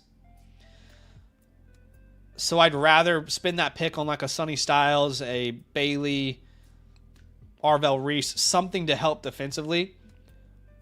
Although I do understand that, you know, like I get why if one of those players isn't available, why you might make the case that, hey, you got to go Jeremiah Love. I would also probably prefer we go like a Tate, but I'm not going to be upset if that's the pick. It's just probably not what I would do. I think you look back at the last 2 decades, and how much money the Super Bowl winning team has spent on the running back position, it's pretty telling the way that they build out their teams. But I'm not going to be upset about it. Love's a premium player. It's just outside of Saquon Barkley getting that deal with the Eagles, you very rarely see a running back that's paid a decent amount of money being a part of a championship winning team. What's up, Noom? Or none much to see. Says Zach, been a while. Ass and TDs needs another playbook this year. Love the shiny head. Hey, I appreciate you, man. Yeah, come around whenever. I'm actually doing some playbooks tonight. We're going to jump into those soon. We got some trade questions as well to go through the Flock site. You guys can also submit a trade question or a team playbook through the link in the pinned comment. So come through whenever, my friend. Come through whenever. Alan says, as a fellow Commanders fan, I want Love so bad. I'm just indifferent. I'm fine with either. I trust Adam Peters. This is not the Ron Rivera show when we were drafting Jamin Davis and Emmanuel Forbes over Christian Gonzalez. I am not going to be upset. I would just prefer we go defensive. Yeah. That would be my preference. As Derrick Henry does come off the board here. Sam Laporte at the 7-10, not a bad pick there. Jaden and Jordan and Jeremiah Love would be unguardable. I agree with you there. That would be a look. Be really fun to watch. Be really fun to watch. Okay, that makes that the 108. Is that right? Again, 1, 2, 3, 4, 5, 6, 7, 8, 9. The 109. I mean, surely, like, by now, Sleeper should have figured out how to let you draft picks. Honestly. Sleeper is still the best platform to draft on. At the same time, like, come on. Like, get your ish together, man. I mean, on the Flock site, our devs built a mock draft tool within the span of 6 months, and it already has rookie draft picks involved. I mean, like, come on. It's like, how long has Sleeper been around by now?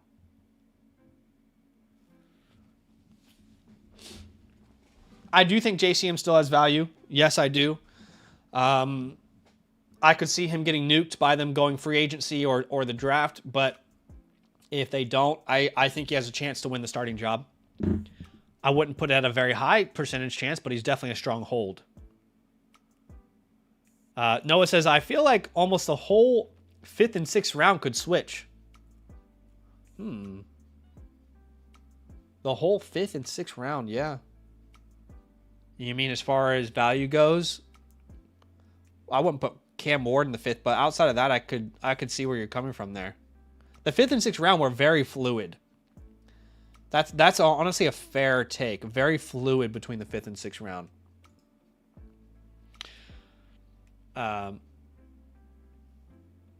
RJ Harvey at the 803. The reports that the Broncos were really battling heavily for David Montgomery in the trade market. A little bit concerning for him, but in the 8th round, getting a year 2 running back, you can't be too upset about that. God's Cartel gets his quarterback 2 in Sam Darnold. Yeah. Chase and Breaker says, I saw an unaffiliated creator suggesting people use the Flock site for mock drafts because sleeper ADP and draft picks are a mess. So cheers to the dev team. Let's go. Let's go, ladies and gentlemen. Yeah, I mean, I'm not even saying it because I'm on the Flock site. Like, the Flock site is objectively the best fantasy football site in the world. I'm not saying that just because I'm there and because you can support me there and because you can give me, you know, a monetary value for my advice. I just genuinely believe it is the best fantasy football website in the entire world. It's not even close. I mean, when it first started, we didn't have as much value, but now the value is just insane. Absolutely insane.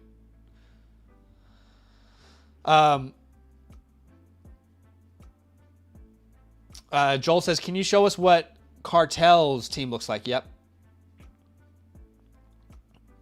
Yep, he's building something. He's trying to build something here. I think we'll see what he does with these veterans maybe later on. I agree, Chasing Breakers. He says it's a completely different site to what it was 2 years ago. 100%. 100% true. Mr. Throb says, you have a beautiful bald head, but FUE changed my life. FUE, finasteride, minoxidil. I don't know what any of that is, but he says your hair will be luscious. I guess I just don't care about my hair anymore, though. I love that for you, Mr. Throb. I just don't care enough anymore. If I'm being honest, I just don't care enough. You know? But if that works for you and it's getting great results, I mean, why the hell not? Kyler Murray coming off the board at the 805, who was linked to the Minnesota Vikings today. I mean, that would be a fun fit, wouldn't it? By the way, guys, if you're just joining, we are doing a giveaway today. All you have to do to enter to win a live team playbook is simply step 1, like the stream. Step 2, type our code word of the day, which is Monty. We talked about David Montgomery to begin the stream. And that's all you got to do to enter the giveaway. And then here soon, we will be jumping into some playbooks. We've got Jimmy, Addy, T. Butler, Nestle, B-Boy. We got some trades to get through as well. Excuse me. And obviously, you guys can join that queue. You can check out the link in the pinned comment. If you want to get a live team playbook, customized review of your Dynasty football team, the link in the pinned comment is going to be your best friend to get your boy to review your squad on tonight's stream. We do have spots available. 3 different options when you go to the Flock site, by the way. Either the live team playbook, the priority pass, or the pro pass. The pro pass doubles your playbooks. The priority pass lets you skip the queue if you're interested. And of course, if you want to get into a live Dynasty league, best way to do that with us, with the LAN community, best way to do that is to become a promo code LAND annual Mother Flock. Remember, and all of the stuff that I just talked about, you can check out the link in the pinned comment. It'll all kind of direct you to all the right places. All right, we did just have a pick come off the board. After Kyler Murray, another draft pick. Then Swift, Kyle Pitts, which Pitts could actually be a nice value there.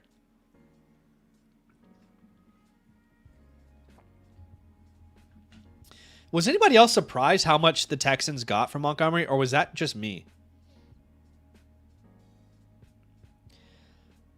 I originally thought they only sent a 7th because I woke up late to the news, but I was a little surprised how much they gave up for Montgomery. Not to say that Montgomery's not a good player and he's not worth it. I don't know. I was a little bit surprised. Chasen says it's because the Broncos tried to snipe the deal.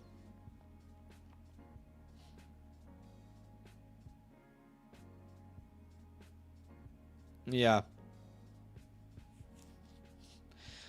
Someone just commented on my latest video and said, bro, give up on Elijah Surratt. It's over for him. Omar Cooper was always a better player. It's about time people caught on. And I just hate that now I have to move on from Elijah Surratt. Because unfortunately, after he weighs in at the combine and doesn't do a single drill and Omar Cooper runs a 40, that means I have to not like Elijah Surratt. I hate it. But here I am. And because of that comment, I have to move on. I can no longer like Elijah Surratt. It's a damn shame. Would have been cool to even see where he got drafted, but I guess I have to move on. Bryce Young at the 809. Not an ideal quarterback, too, for Sam there. But his options were dwindling. His options were definitely dwindling. Kenyon says, Rap Sheet said it was a 5th, and then the real trade, and said the real trade went, so actually 5th round value. Yeah, I didn't understand that.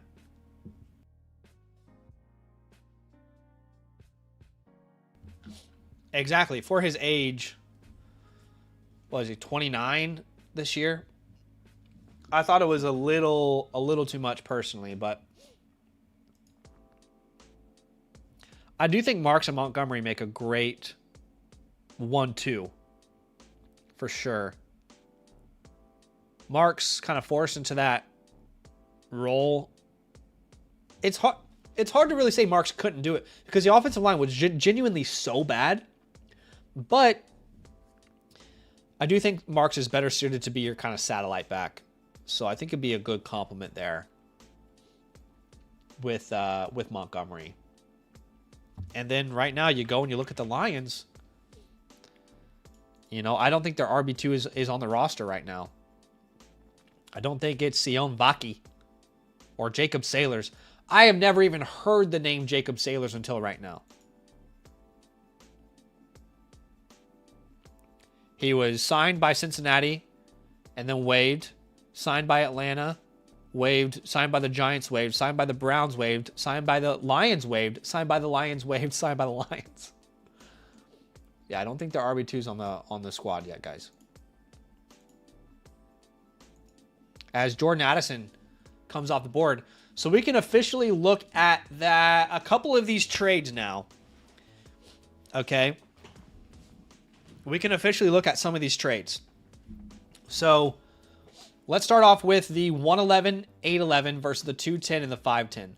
So this is Sambo and J.K. Blaine. 210, 510, 111, 811. So that trade ended up being CeeDee Lamb and Jordan Addison for Sambo Chambo. J.K. Blaine ends up with Omarion Hampton and Jared Goff. In the Superflex League, I just love Goff's value every single time. I probably do lean Goff there, but it's close. It's honestly close. Lamb and Addison versus Hampton and Goff. Not a bad outcome there. For God's Cartel, remember, this was Drake May in the third. So it's basically Drake May versus the 211, 511. What did that end up being? Drake May versus, and I'm trying to remember. Okay, yeah. So Drake May versus McMillan, Burden, and a 27 and 27 second. 27 first and 27 second. Which, honestly, if you were to try to trade for Drake May, it would probably cost somewhere in that range. But I just like the way that Aselmo is building out his team. That's a hard trade to make right into a startup because you lose assets to build a contender with that 27 picks that you send away. And it might be hard to build out a lineup. So God's Cartel's got a mission ahead of him to finish this draft.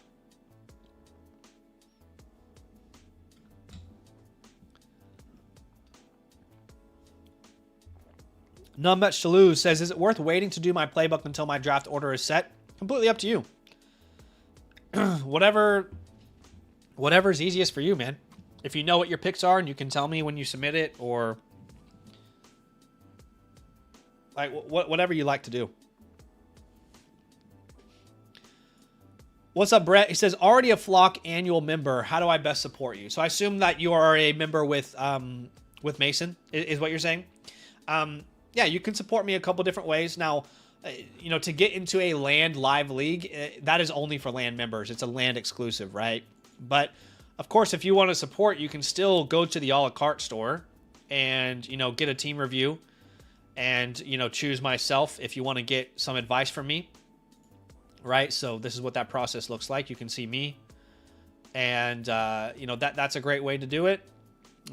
We've got a couple people on the site who have multiple memberships to multiple people because they like to support multiple people. There's a lot of different ways that you can do it. If you ever want advice from me, you know how to get it here, whether it's a trade question, a team review, or, that really is probably the best way to support. I appreciate you even asking the question. That's very kind. Michael, this was funny. Michael says, Montgomery and Marks equals Diet Coke and Diet Coke, Sonic, and Knuckles, yeah. Maybe, what's the off-brand of Coke? Like, what does Walmart sell? Walmart, Coke, off-brand. What's their, it's like Dr. Thunder. Oh, that's Dr. Pepper, isn't it? Cola soda. Yeah, maybe it is more Dr. Thunder. The Dr. Thunder version.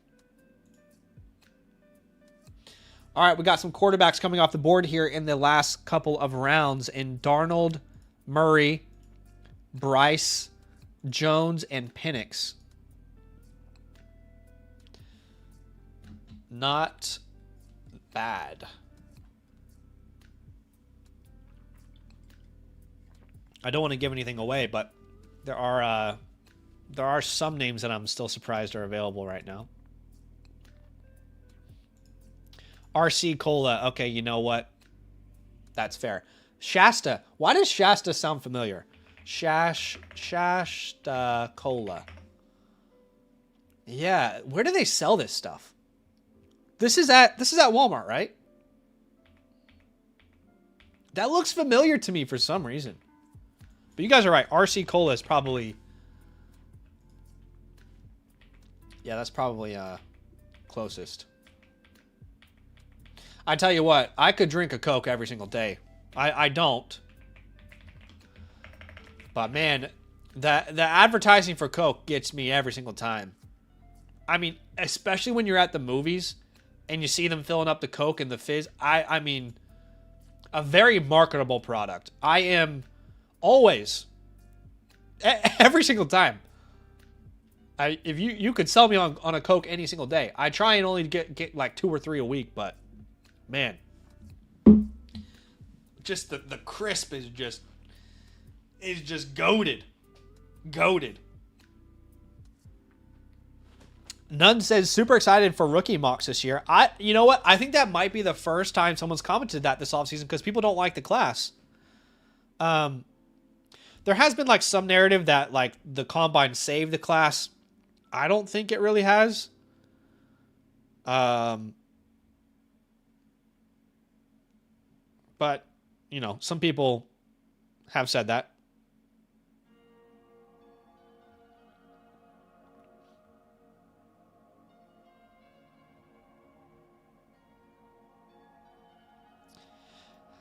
All right, Devontae Adams at the 908. Malik Willis was a name, like, personally, I know Malik Willis is a bridge, but I felt like he was a good value here. Like, I'll be honest, I love God's Cartel. Don't take this the wrong way, because I like what you're trying to pull off here, but for you being a contender, maybe you felt better about Sam Darnold coming off the Super Bowl, like he's going to be the guy there. I just thought a Malik Willis might have better suited your team. Yeah, he's a fun pick. It's the 9th round. I actually think Devontae Adams would have been a great pick for God's Cartel there as well.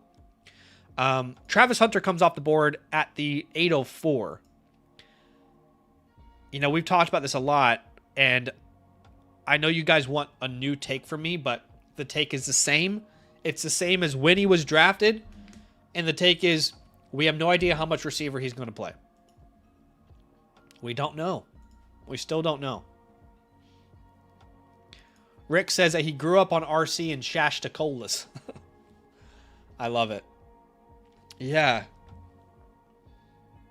I had a lot of Dr. Thunder in my days.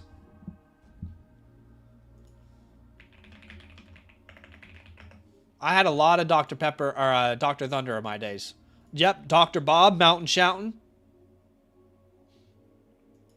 Yep, I've had a lot of them. I don't know this brand very well. I've never heard of Dr. Dazzle. But you bet Dr. Thunder was in our fridge. I mean, and it tastes good. Mountain Lion. I grew up with Food Lions all around me. I definitely remember Mountain Lion. 100% remember that. Dr. Perky. What the hell? I mean, of all the names you could have chosen. Dr. Perky? Mountain Holla? Shot Caller? Tubbs. You know what? I actually miss... We don't have this in Australia. But is it Mr. Pibb? Is that what it's called? I kind of miss Mr. Pibb a little bit. It had that, like, lemon... You guys obviously have access to this where you are, but...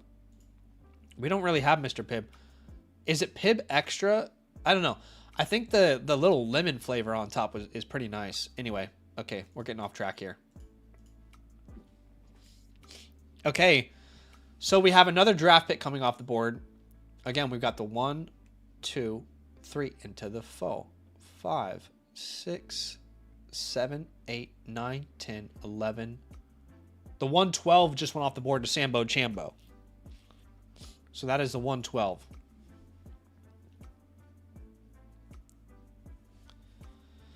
JCM says Mr. Pibb is goated.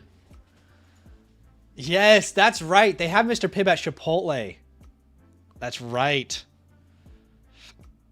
Oh, is it Coke's version of Dr. Pepper? I had no idea. I just thought it was like lemony Coke. What's a good soda from Australia? That's a great question. Nothing stands out, honestly. I can tell you what people like. I don't really... I'm not, like, obsessed with a lot of these. But there's a brand called Solo. It's like a really lemony... where is it? It's this one here. Solo. Solo's a really lemony type of soda. I don't particularly love it. Everybody here drinks Coke. I mean, Coke is worldwide. It's a 305, but Mountain Dew here sucks. It's this weird version. This is, oddly enough, it sounds weird, but this is actually pretty good, and it's very common here. Ginger beer. It's not actually beer. It's just a soda, but it's called ginger beer. That's actually quite good. This is probably like their best off-brand. They call it Kirk's. But yeah, I wouldn't say that soda is a huge... Like, there's not as many varieties in, you know, as there is in America, I would say. Love the Jaden Higgins pick there. Terry McLaurin's actually a pretty great fit for God's Cartel. For his team in particular. That's a pretty good fit there for him.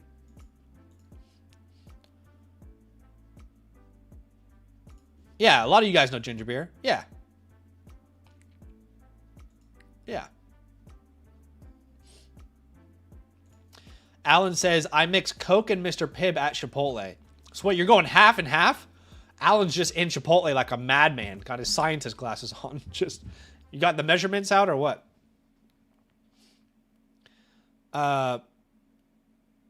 None says, I think I'm excited maybe because it's a weak class, but I want to see how people are valued on landing in draft capital.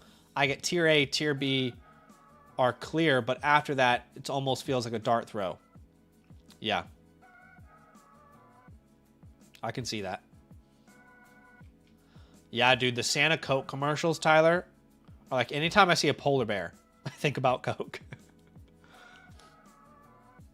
I mean, if you don't go into an AMC theaters and you're sitting down to watch a movie and you don't have a Coke in your hand already, and then you let the commercials go, you're going to be craving a Coke. And there's a reason why. Dan says, I was in Australia for a little when I was in the military, and I remember their light beer was damn good. Great Northern was extra crispy. That's true. A lot of people, there's a lot of good beer options here. Yeah, there's even this Japanese one called Asahi, I think it's called, which is actually pretty good. Yeah. Because Australia is so close to Asia. So like, there's a lot of Japanese influence, Chinese influence, Malaysia, Philippines. A lot of people travel to Asia pretty constantly. Very common. God's Cartel goes Terry and Mike Evans there. We do get Kincaid off the board finally here in the 10th round. JMO says, what's the most popular beer in Australia? I would say probably VB, which is disgusting. But VB is probably like the equivalent of, like, VB, they just market as like real Australian beer. Like, this is for the Aussies. But it tastes like death. Yeah, I don't know. That's a good question. Most of the Australian themed beers are not good. Although I don't drink beer much myself, to be honest. With my Crohn's, I can't really go too hard in that. All right, so that looks like the 201 has just come off the board. I did see that Tylenol Pepsi stealing the Bears. That's good, Michael. Yeah. 75% Coke. This is the mixture in case y'all want to try it next time you're at Chipotle.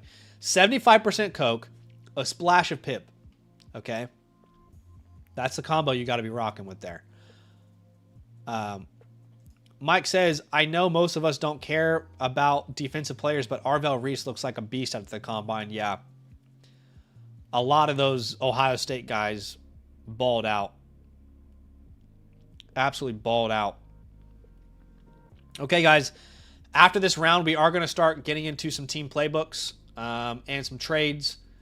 Again, I'd love to remind y'all that if you are already a promo code LAND annual Mother Flocker member, the league for next week, which will be raffled on Thursday night, the Hercules League, is already available for you to go out there and enter. It is in the Land Leagues tab under the Land community in Discord. But again, if you haven't entered yet, go fill out the form. Joel did a great job making this look beautiful for us for the Hercules League. Go fill out the form. As long as you're a Land annual Mother Flocker member, you're eligible. And of course, if you're not in a league yet, feel free to DM me. I will want to fast track you, want to make sure you get into a league. But we're going to do this giveaway here very soon for a live team playbook on tonight's stream. So if you have yet to enter, this is maybe your last shot, okay? So steps are simple. You like the stream, you type Monty into the chat. Again, the stream is very much dedicated to David Montgomery to start. We talked about his rankings after the trade at the beginning of the stream, how that might impact Jahmyr Gibbs and a couple other names. So if you want to enter, that's how you can enter. Here as Xavier Worthy and Christian Watson off the board. Xavier Worthy and Christian Watson. Jacoby Myers at the 1007. Not a bad pick there.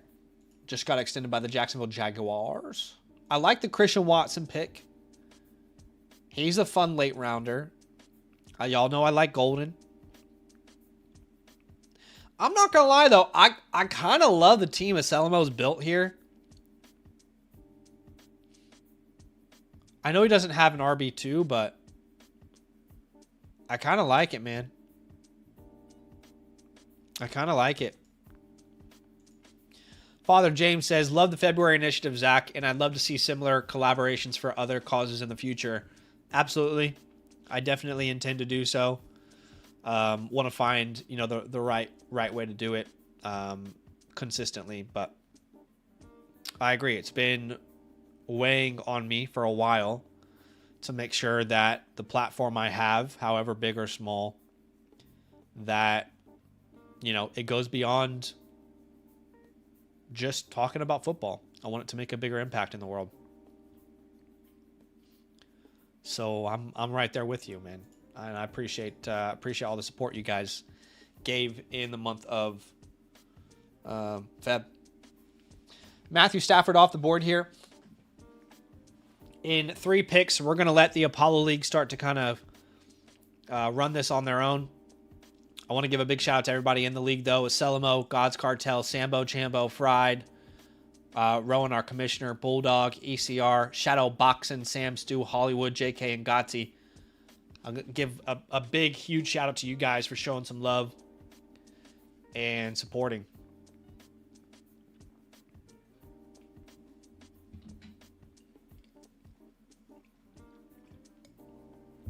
Geo Rod says the ginger, the shaved head fits you. Grow the beard out and look like Ginger Billy. Who is Ginger Billy?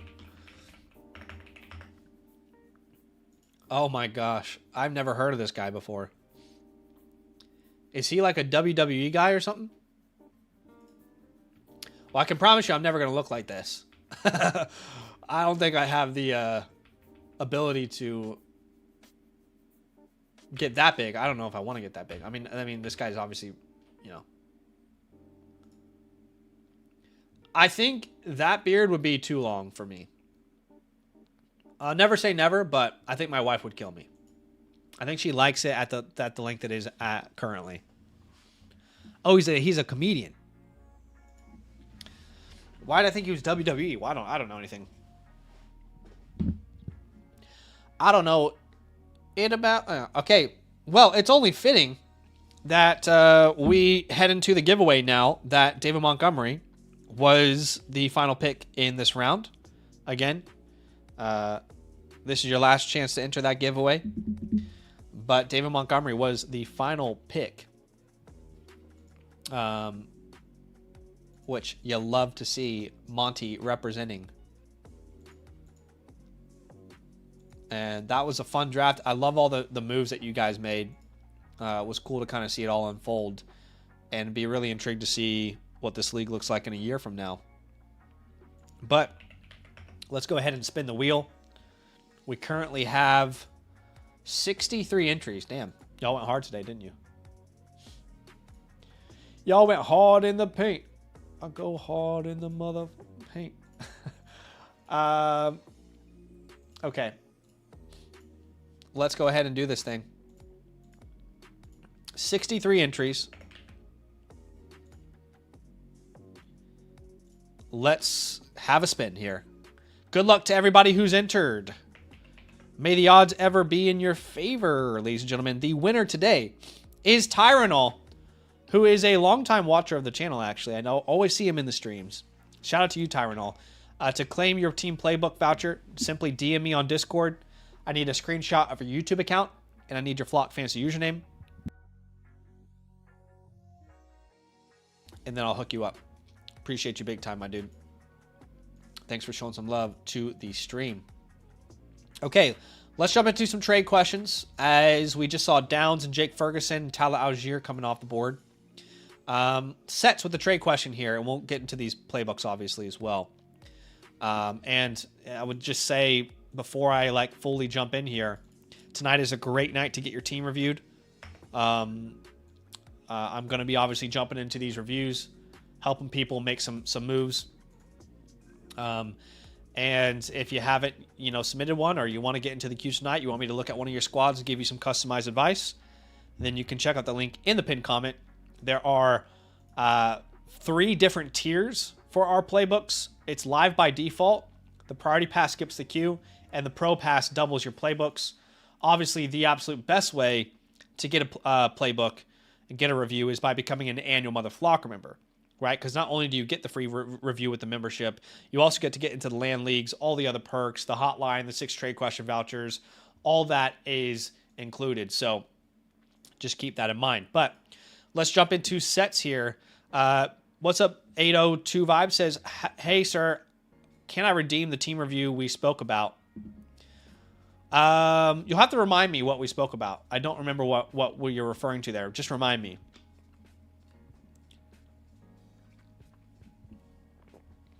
Okay, let's jump into sets here. Trade question says, also got an offer of Willis/207 for AJ Brown. Okay, so it looks like they're trying to get off of Cam Scattaboo. We talked about this earlier. I am a little bit concerned about Scattaboo given the current smoke around, the Giants wanting to get another running back. I would say this is pretty equivalent value. I'm fine to take the 206 in CMC, especially if you're competing right now. And then on the opposite side, Willis and the 207 for AJ Brown, I'm not really hyped about. I'd probably keep AJ unless you just want to go with the Willis project and see what happens. But what does the chat think about this? We've had a lot of conversations about Scatterboo tonight. Would you take this trade?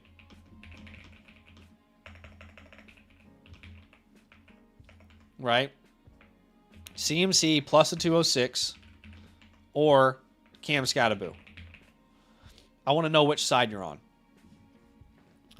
Because I feel like you can make a case for either.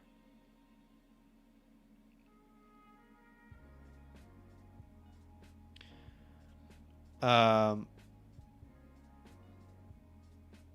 802 Vibe says, I subscribe with the other two who do team reviews, but I meant to do it with you. If they've already reviewed your team, man, we can't go back and guys, if someone else, I know a lot of people message me every once in a while, and I appreciate the support and appreciate the love. But if someone has already done a team review for you guys and it's not me, and then you want me to do it instead, like we can't do that. We can't take away from a creator who's already kind of fulfilled some of that work for you. But if you want to DM me, we can talk about how I can look at a review for you. Okay. But there are certain timelines here that we have to honor. If you've already, kind of supported a different creator, but you can DM me on Discord. I don't know if we've talked yet on Discord. But yeah.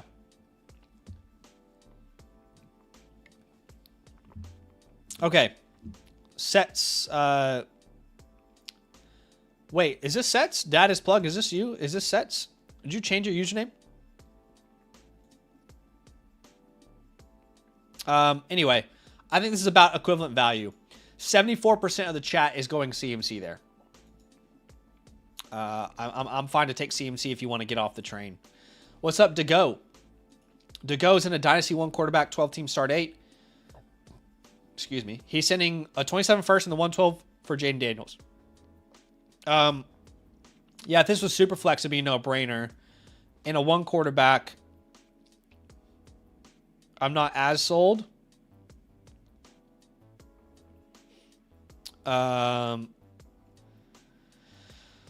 Yeah, I don't love the deal in a 1 quarterback league, to be honest with you. You've already got Purdy. Purdy is fine enough. It's not like you've got superstars and like quarterback's the last spot you need to hit.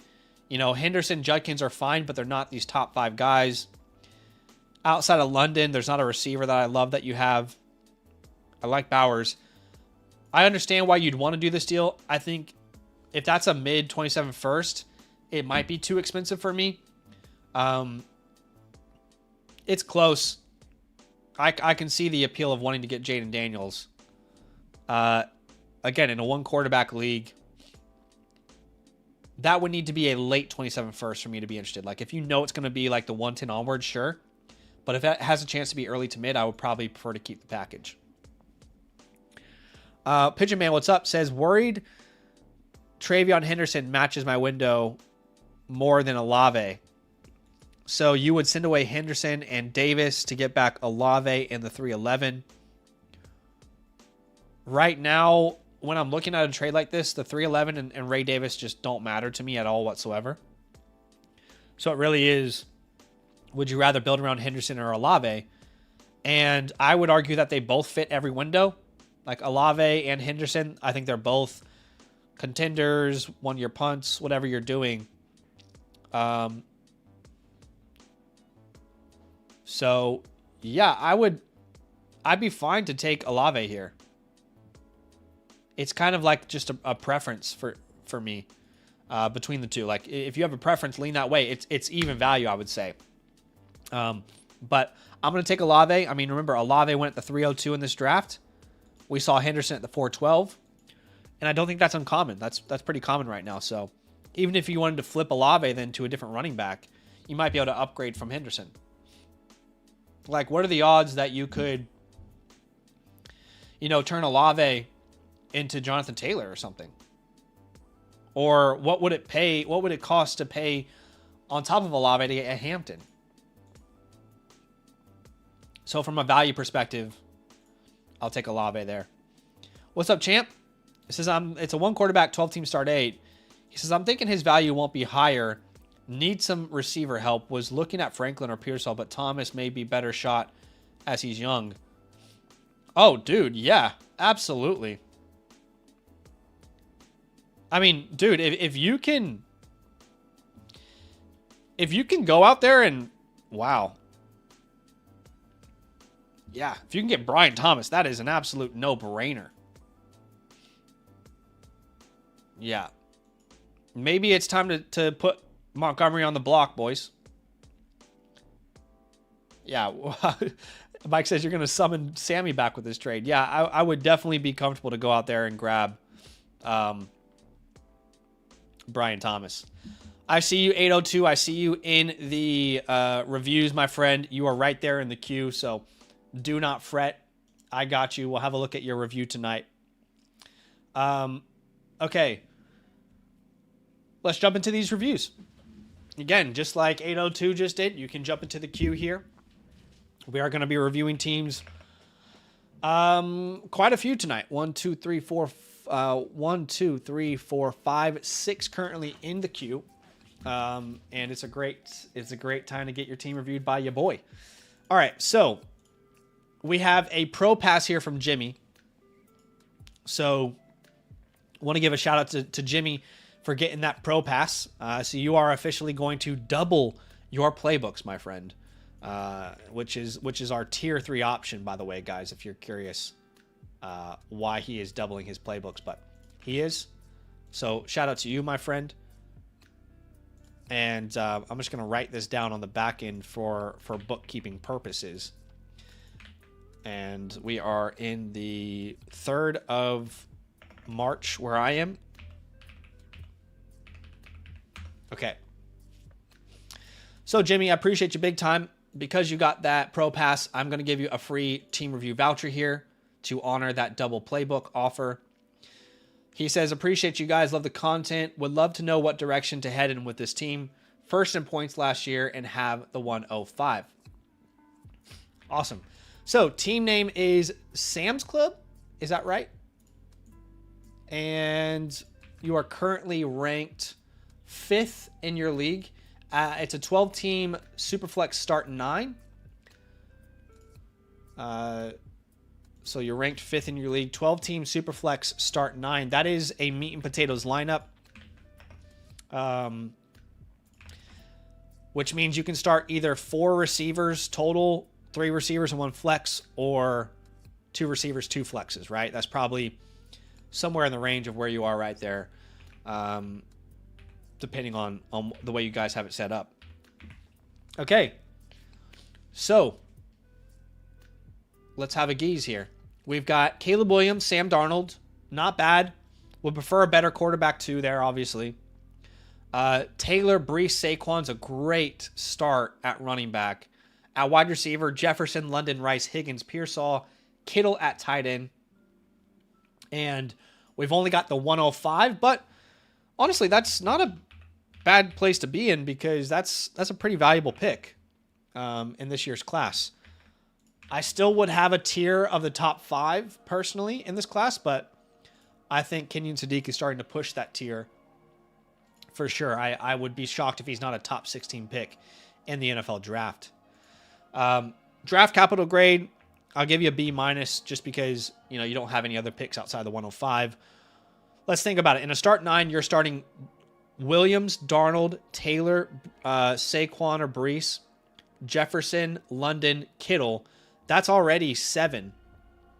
And we can only start 9. So we would start Brees and Rice in the flex spots. That's not a bad team at all. I think that's a team that can definitely make the playoffs depending on what happens with Rice. Again, don't love the quarterback too. But yeah, this is not a bad team. And I definitely think you're in a spot where, you can go out there and try and compete this year, I'd probably go a B-. And I'd probably say we are a contender. I definitely think we can go out there and try and contend for a title this year.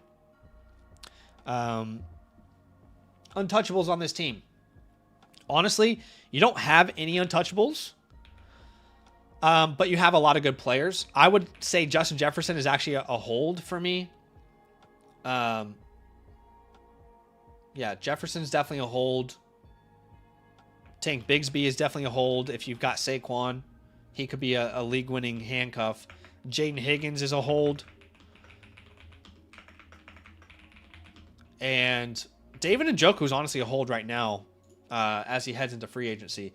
If you need to drop someone, you know, Phil Maffa, you can drop. You can drop Savion Williams or Colby Parkinson. On your waiver wire, there's not really anyone that interesting, so I wouldn't force the waiver wire there personally. All right, let's jump into the war room here for you, and let's have a look at that pick.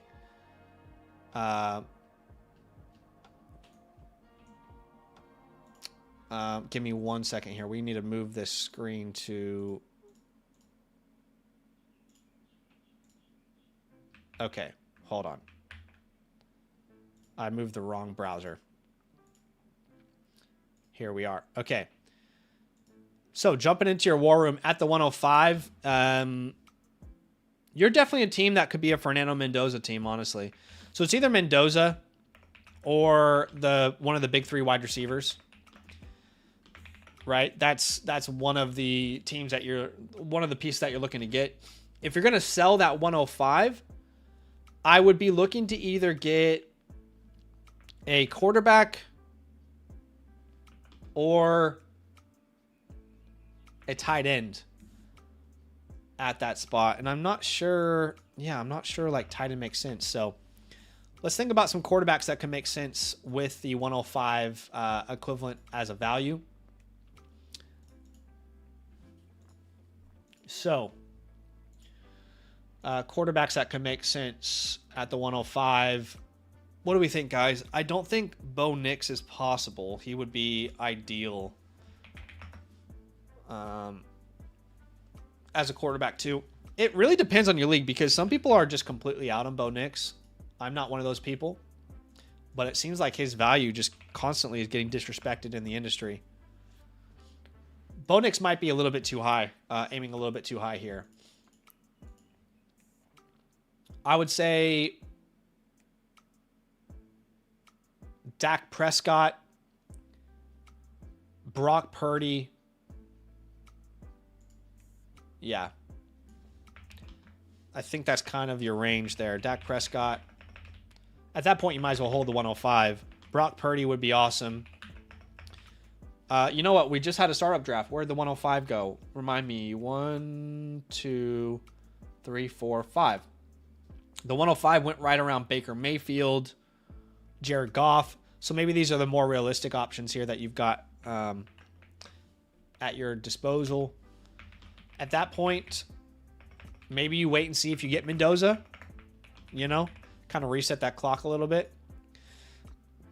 If you're going to sell the 105, again, you don't really have a big need on the roster.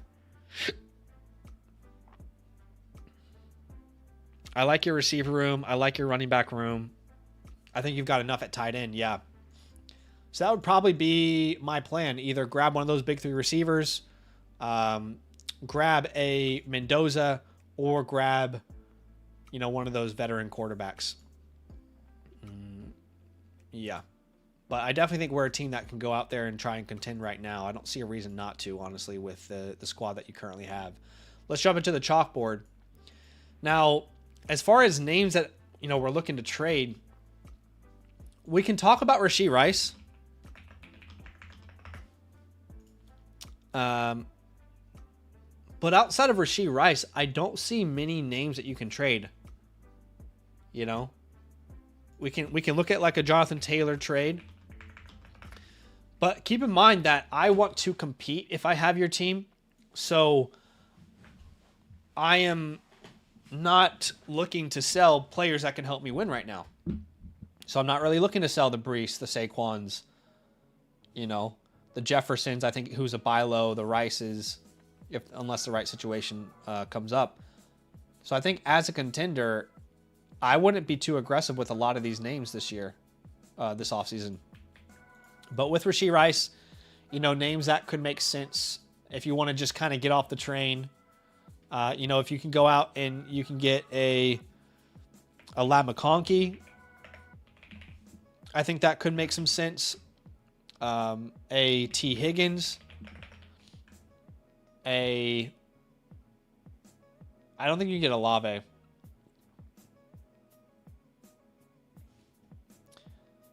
Yeah. I think those are the main names. I mean, I want to be realistic as well. Again, this is if you want to pivot off of the concerns about, his off-field stuff. I don't think Emeka Egbuka is possible, but it depends on the owner. I mean, some people will still have Rice as a top 12 receiver, right? So it depends on what the owner thinks of him. If you get a plus on top of Brian Thomas, maybe that's another name that you could consider. Yeah. Now with Jonathan Taylor, again, trading Jonathan Taylor is hard because you are a team that can go out there and contend. You're definitely making the playoffs, assuming people can stay healthy. So if you're going to move off of a Taylor, I mean, it's got to be a deal that makes sense. You already have Saquon Barkley. Saquon is my favorite tier down right now. I mean, I don't mind moving to a Javonte Williams if I get a plus on top of it. Who has Javonte Williams? Where you at, Javonte? Javonte Williams. Okay, so Javonte Williams, let's make it really simple. And a 27 first, I think, is a no-brainer. Right? If you can't pull that off, which is fair enough, how can we upgrade the roster? How about we go add a Bo Nix? That would actually kind of be perfect. And then that 105 is even more flexible. That would be awesome if possible. I would love to even get Jalen Hurts and, we can send back Sam Darnold in this. You know what I mean? Something like that makes a lot of sense. But I love the Knicks deal. I love the first deal. I think Higgins and McConkey make a ton of sense, and they're more realistic than Egbuka and Thomas. But those are some of the deals that I had in mind. I appreciate you big time, Jimmy, for letting me look at the squad. And I definitely think you are a team that can contend. Don't be afraid. Right now, keep your 27 first, obviously, for flexibility. But don't be afraid if you're in the middle of the season and you're like, you know what? I'm one piece away. Remember, the goal is to win a championship. Okay? So, don't be afraid to go out there and kind of be more of an all-in, type of approach in the middle of the season. But right now, you've already got the horses that you need to go out and run this race. All right, what's up, Addy? I need to double check here because I do think we have some some priority pass purchases. So those guys are going to jump the queue here. Yes, we've got 2 priority pass purchases from T. Butler and Nestle. So they've decided to skip the queue here. So I'll make sure and bump them up a little bit here. So first one is from T. Butler. What's up, T. Butler? This is a Superflex Start 10. Superflex Start 10. And that means you can start up to probably 5 receivers. And this must be you in the chat. What's up, Troy? Welcome in, brother. What's up, Place to Be? Welcome in. Jerry says, would you take Sadiq at the 104? I think that's too high for me, my friend, unless you're in some huge, massive premium or a Start 2 tight end league. But appreciate you being here, T. Butler. Thanks for the support. Thanks for showing some love to the channel. And I'm excited to look at the squad, my friend. Okay, so we are in, again, Superflex Start 10. There is no tight end premium on this. You are currently, if I'm not mistaken, ranked 2nd, right? Darth Vader's army. So you're currently ranked 2nd in your league. And that Start 10 is a really good middle ground. which is why we call it the middle ground. But I like the start 10 formats. You know what I mean? Not too short on depth, but not too intense where, you're stressing about who to start every single week. I think that is probably like the happy medium for most leagues right now. But all right, he says, trying to build a Thanos roster, but I've got a crunch. We have an inactive team. I hold the 103. So clarify for me, Troy, you've got the 103 in addition to what I'm seeing right now. Is that correct? I've stashed a lot of free agent upside. So it feels like holds post-draft plus healthy IR fixes, 5 taxi assigned. I'll need 11 cuts. 2 for 1, 3 for 1 trade ideas. How would you play this? Much love, 40 in Feb. Well, first off, Troy, I appreciate you showing some love and supporting the channel and getting a team playbook and becoming a member. And I mean, Mr. Clean's here, okay? So thanks for being a part of that initiative. Okay, so you also have the 103. A lot of draft capital here, my friend. A lot of draft capital to work with. So I'm going to keep that in mind as I'm reviewing the squad. Okay, we've got Dart, Lawrence. Not really a quarterback 3 there. Hampton, Etienne, and then it falls off. CD, Neighbors, Burden, Addison, McBride, and Aronde Gadsden. Honestly, pretty good team. And then obviously we go to your draft capital. And not only do you have the 101 in Jeremiah Love, you've also got the 103 and the 104. So 3 picks inside the top 5. That's great for this class. And then you've also got that 401 in those second rounders. I think you have all the ammunition to really go out and build a monster here. And obviously my goal is going to help you, to help you achieve that. So let's think about the starting lineup right now as currently constructed. Right? So in a start 10, you're going to have Lawrence and Dart starting for you. You're going to have Hampton, Etienne, but we can go ahead and say Hampton, Love. CD, Neighbors, McBride. You're going to flex Etienne, Burden, and either Addison or whatever you get the 103, 104. I mean, it's a good lineup. It is a good lineup. First off, there's just absolutely no doubt whatsoever in my mind that this is a team that should 100% go out there and contend. I think you probably know that by now. The depth really isn't there right now, but the capital that you have is so impressive, it's hard to ignore. I will put this at an A- contending type of team, There's no doubt in my mind that you're one of those guys who can go out there and win the league. So let's go out and do everything we can to make that a possibility. Untouchables on this team will be your Trey McBrides. And I would also say like the 101. I think you kind of need a hammer, and Jeremiah Love can be that hammer for you. So there's no reason to really move him. As far as holds, I would say Benson's a great... The majority of your running back room, oddly enough, actually, I'm looking at it now. Jonathan Brooks, I've been a big advocate of holding him. Bashul Tootin, Kyle Monongai, Trey Benson. These are names that I think are well worth holding. They're not worth much in the market anyway. Okay, if you need to make some drops, let's just say some names that you can drop. Jalen Wright, you can drop. You're going to have to drop one of Rattler or Richardson based off what happens this offseason. Isaiah Bond, you can drop. Marvin Mims, you can drop.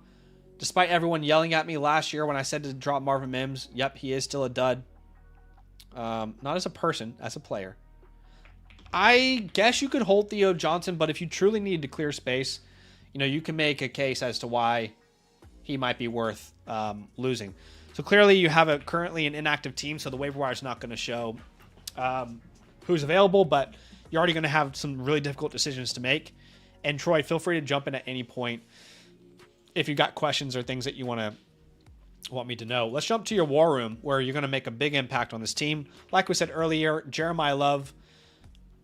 I'm not trading Jeremiah Love unless it's for Jahmyr Gibbs or Bijan.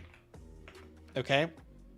And earlier on the stream, someone said they were able to do that. So That's the only scenario in which you trade Jeremiah Love right now. It's hard to find a running back like that.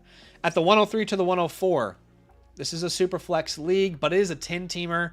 So I'm probably looking at one of the big 3 wide receivers, right, which is Tyson, Lemon, Tate. Mendoza is also an option. Although I don't think you really need to go that route. In the second round, I think it's too early to really give exact names. But Eli Stowers comes to mind. Jonah Coleman. I don't know if he'll be there or not. I do like Max Clare a lot. Who are some other names that kind of stood out here? Elijah Surratt. Skylar Bell, who I've been a big Skylar Bell guy for a while. I think that's kind of that range right now. And in the 4th round, it's way too early to be guessing, what names are going to be going there. Just trying to think if there's any other names I should add there. I think Jeremy Bernard is potentially another name. Ty Simpson. Antonio Williams, Jacoby Lane. Chris Bell. Depending on what happens, those are some other names, that you could be looking out for. Now, if you were to trade the pick, like I said, it has to be Gibbs or Bijan. This is where I think things get interesting. I'm not really going to focus too much on those seconds right now. Although I will just say, if you can send the 207 or something for a Devontae Adams or a veteran receiver like that, that would make a ton of sense. But I would rather focus on, if you were to trade the 103 and the 104, what would we be looking to acquire? I think ideally you'd want a quarterback plus a wide receiver if you were to sell both of those picks. So let me just say some names that are in this range. Right. We talked about it earlier. Brock Purdy, Bo Nix, Jalen Hurts. Patrick Mahomes, was right around the 102, wasn't he, earlier in the draft? Trevor Lawrence, Herbert. Some of these are shooting maybe a little too high, but that's kind of the range, right? Herbert's probably not doable. But then we get to wide receiver. There's a big old range of receivers here that I think could make a lot of sense. So, for example, if you're wanting to go all in, your George Pickens, your Nico Collins, your Chris Olaves, I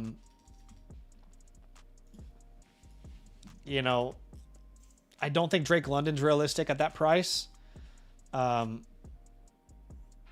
think those are really the main names that I think could make a lot of sense. But again, think about your roster. If you were to trade those 2 picks, okay, and you are going to trade both of them for a quarterback and a receiver.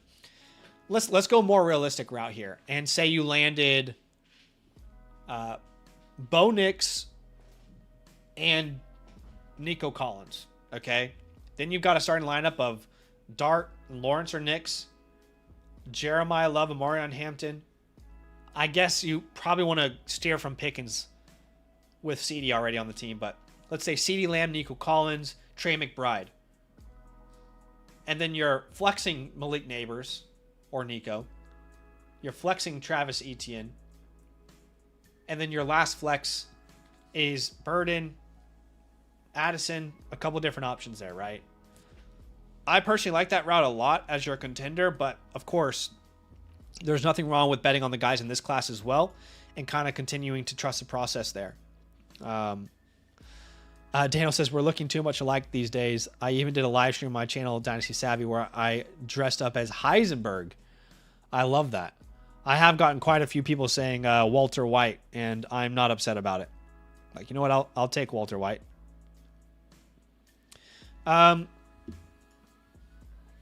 Okay, let's jump into the chalkboard here, because I think we really have come up with a game plan for your rookie draft. And now it's just, what are the little things that we might be able to do to kind of be all in with this roster. Okay, so again, Dart, Lawrence, Hampton, Love, Neighbors, Lamb, McBride. Etienne, Burden, Addison. But that could also be Nico, Collins. Yeah, wow. This is really, really interesting. You're already going to have Jeremiah Love. I don't feel like you need to improve the running back room all that much. I'd be curious if you could get another stud up top. Can we use Addison and the 103? If I could spell. I'd be curious what that could net us. I don't even mind if we had to throw on like the 201. You've got the 201 there. So obviously, if you're going to go that hard, you want like an Amon-Ra St. Brown type of player. You've already got Lamb and Neighbors, so we can't obviously add them. But an Amon-Ra St. Brown, Amon-Ra is really the range. You could also go all in on like a Drake London. I wonder what the London owner has right now. Yeah, you could go all in on a Drake London. I wonder if you could get back something though. He has Burrow. What if we could do a Burrow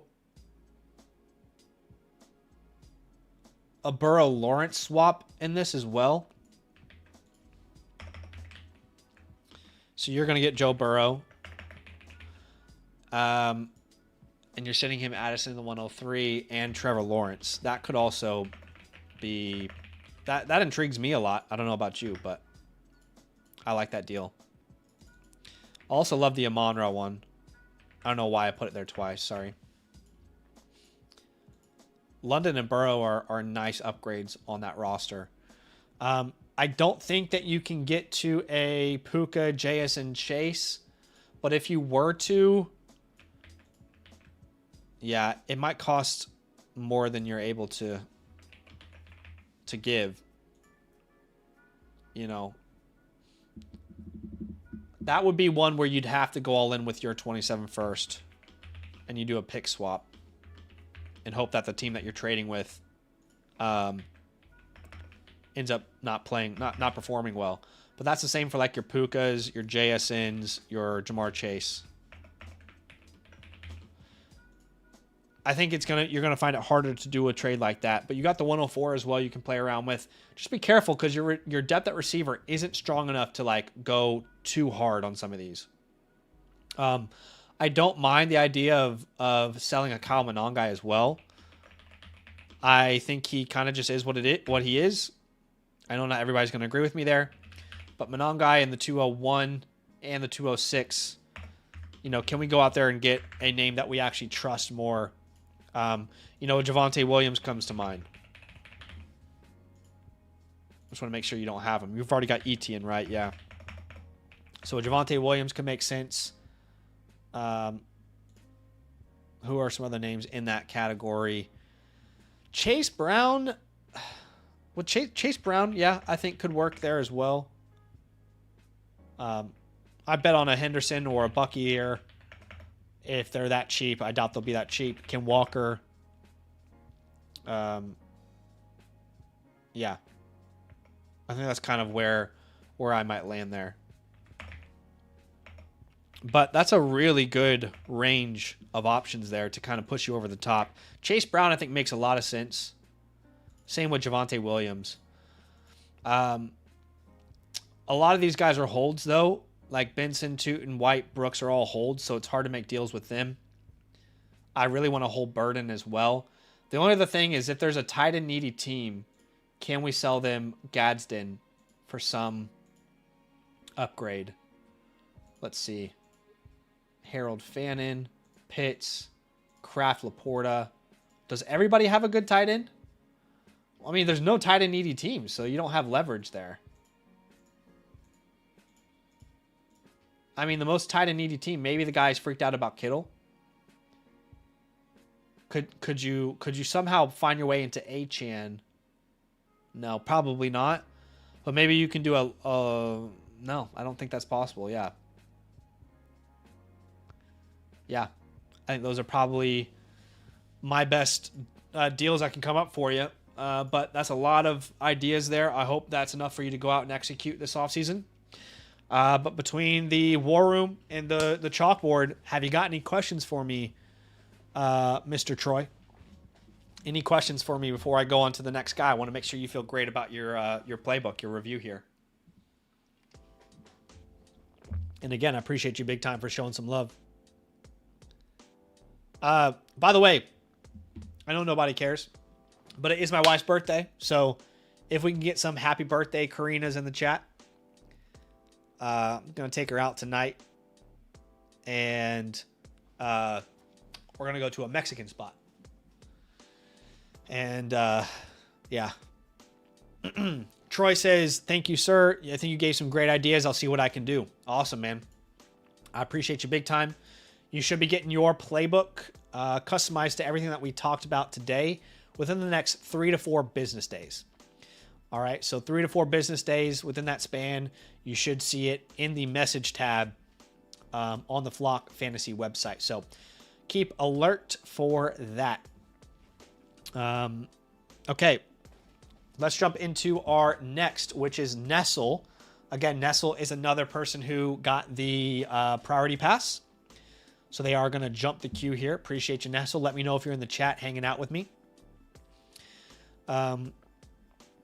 Mike says, I'm liking the chalkboard thing now. The chalkboard to War Room to chalkboard thing. I agree.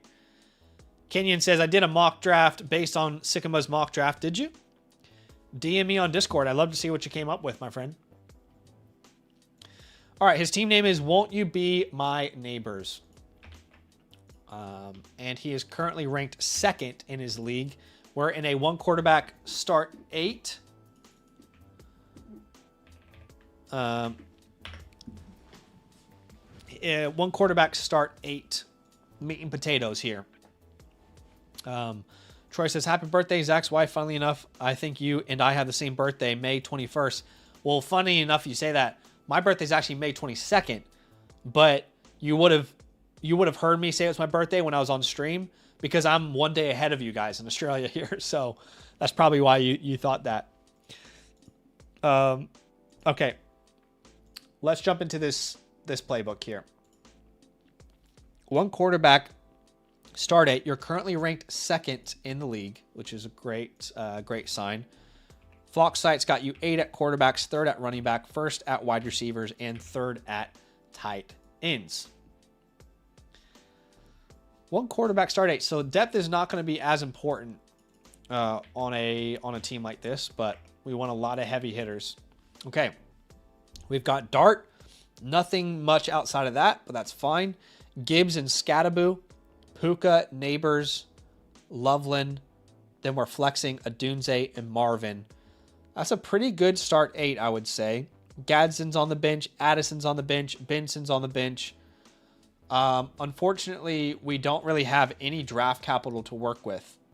So, the War Room is not going to be a feature for your playbook compared to some of these other reviews, just simply because, it would waste both of our times for me to go into the War Room and say, okay, with the 308, here's the game plan we have. No, it's a flyer. You take the best available player, or, you trade it in a package, okay? So let's just keep that in mind as we go through this review. I got to give your draft capital grade probably a C flat, because you have your first in 27, which is great, but you don't have any picks in 2026. As of today, I think it's a pretty good team. You definitely need depth at running back. That is the one spot where I think you're needy. But I would say this is a team where, again, like all the teams we've seen so far today, there's no reason why you can't go out there and, try and contend. I would give you a B+ grade, and I would say we're definitely contenders. Let's go out there, take advantage of the team that we have right now, and try and win a championship. Jahmyr Gibbs is your untouchable. Puka Nacua is your untouchable. These are names that, in your league, with how small the format is, we talked about some people advocating, hey, maybe Gibbs is a buy low right now, or a sell high. I don't think you want as many hammers as you can get with this squad with a league like this. Okay, so Your Gibbs, your Pukas, all of that. These are hammers that you want to keep on the team. As far as holds, Malik Willis is probably a really good hold, even though it's a one quarterback league. Caleb Johnson's a good hold. I would also say, based off of the news that Aaron Jones is going to get released, Jordan Mason's probably a good hold, as well as Addison. I think those are all names that are doesn't make sense to really get rid of them right now. If you need to drop someone, I hate to say it, but I wouldn't be completely opposed to dropping McCarthy. And Sion Vaki, you can probably let go. I just don't think he's going to be the RB2 there in Detroit. On the waiver wire, wow. In a 12-team league, this is a really active waiver wire. I mean, you got some really good names here. Josh Downs is a name that I think is worth monitoring. Elijah Surratt, or sorry, Elijah Arroyo. Y'all know my mind is always on Surratt. Yeah. Those are names that I think are worth monitoring for sure. We're going to go straight to the chalkboard because, again, you don't really have any assets to work with the War Room. And, again, thinking about the starting lineup, Dart, Gibbs, Scattaboo, Puka, Neighbors, Loveland, Adunze, Marvin. I think in an ideal world, we try and move off of Scattaboo to avoid what might be coming with the Giants. And then we use Gadsden to tier up somewhere. That would be my ideal world for you. So again, we'll look at Scattaboo and we'll see what sort of return we can get. Can we use Gadsden in a trade to tier up somewhere? Yeah. So like a Gadsden plus, we want to hold Addison right now. Look, with Cam Scattaboo, I think in an ideal world, you are moving off of him for, as a contender right now. I think like a Ken Walker isn't a crazy idea. A Breece Hall. If you can get a plus on Chase Brown, I'm open to that idea, which we'll look at the Brown owner in a second.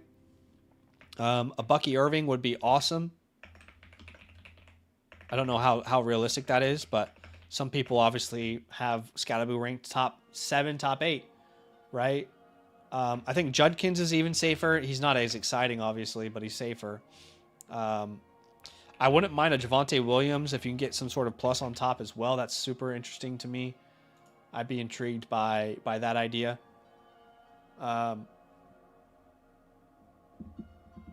Just make sure we covered all of our bases. Yeah, those are the main ideas I would say. So let's look at the Chase Brown and Javonte Williams owner. So Chase Brown is on team 4. And I'd love to go to Jaden Daniels. So can we do a Daniels Dart swap? You're giving them both New York Giants. I mean, hopefully you're not a Giants fan. Sorry if you are, but I just like that deal better. If they're not open to that, can we find our way into a Monra? Can we turn Rome Odunze into a Monra? Oof, probably not.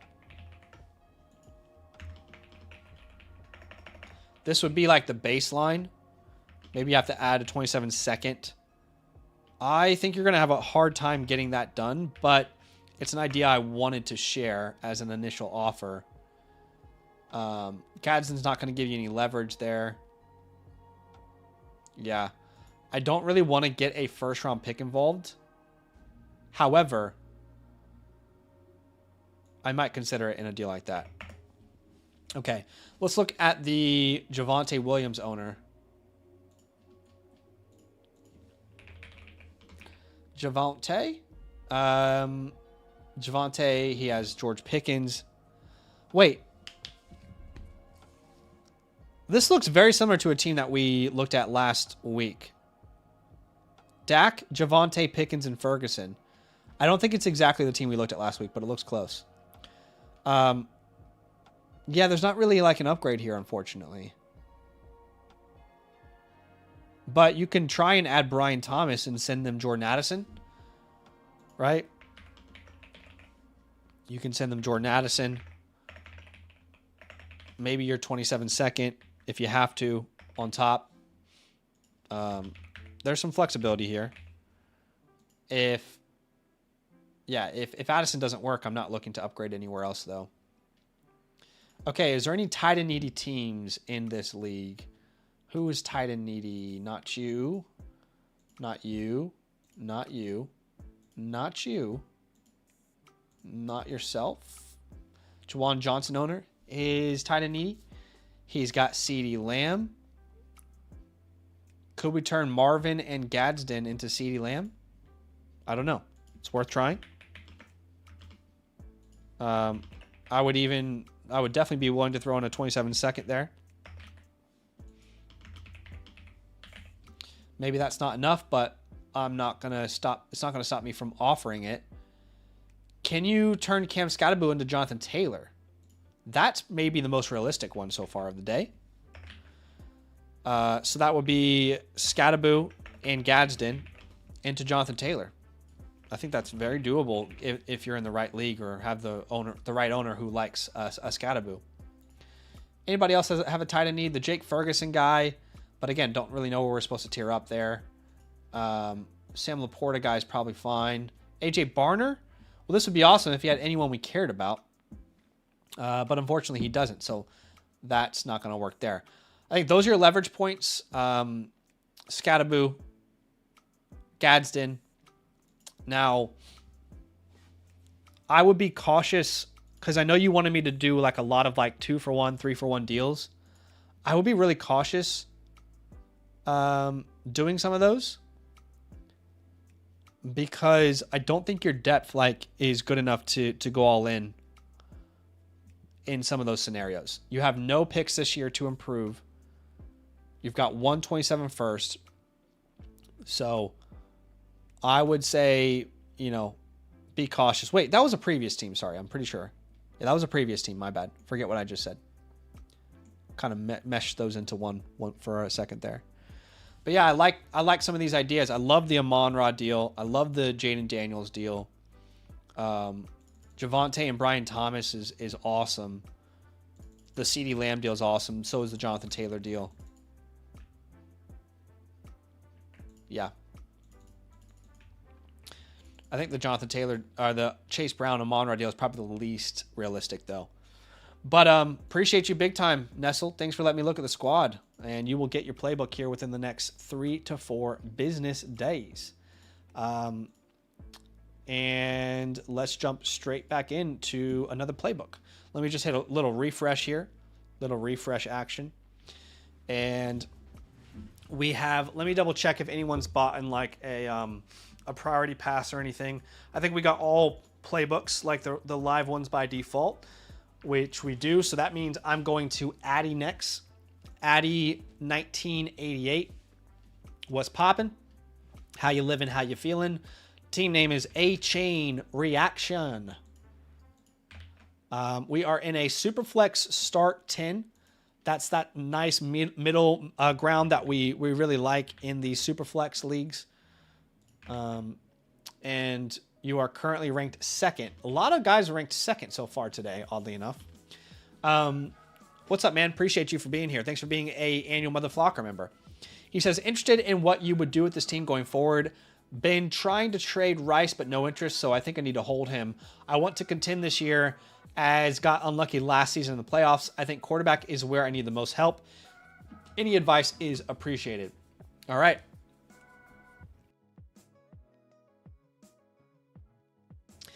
I just want to start off by saying, Addy, I'm not going to look at the war room for you.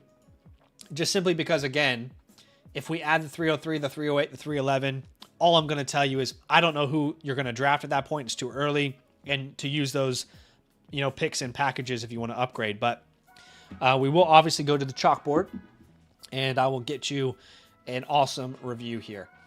Okay, so again, considering the format, Superflex start 10, we are starting Herbert, Love, Genty, Achan, London, McMillan, Warren. We're flexing Hampton, Egbuka, Rice. That's a great team. That's a really good team. You've got Warren on the bench. You've got Golden and Bryant on the bench. Shakir on the bench. Arroyo. I mean, this is a great, great squad. Maybe you're missing some of the hammers at like quarterback and wide receiver, but that running back room is disgusting, my friend. There's a reason you're ranked number 1 on the Flock site for running back rooms, because that team is that's just a nasty room. I'll say this. As of today, untouchables would probably be Genty and Achan is the closest, right? Achan, London, Hampton are all kind of close. As far as holds, I do think like your Goldens, your Pat Bryants, these are guys that I'm holding everywhere. But I would also add Elijah Arroyo. I don't think he's had a chance to really develop just yet. And I will say Michael Penix. I just don't think he's worth anything in the market, so it doesn't make sense for anyone to sell him, in my humble opinion. If you need to clear space, you can drop names like Chris Rodriguez. I know he's a free agent, but you know, maybe hold off on him. You can drop Phil Maffa instead then. Second year player. I don't see him having a real role. You can drop Jimmy Horn if you need to clear space. You can drop Darius Slayton if you need to clear space. You can drop Dawson Knox, for the love of God. Dawson Knox does not need to be rostered. And is there anything interesting on your waiver wire? No.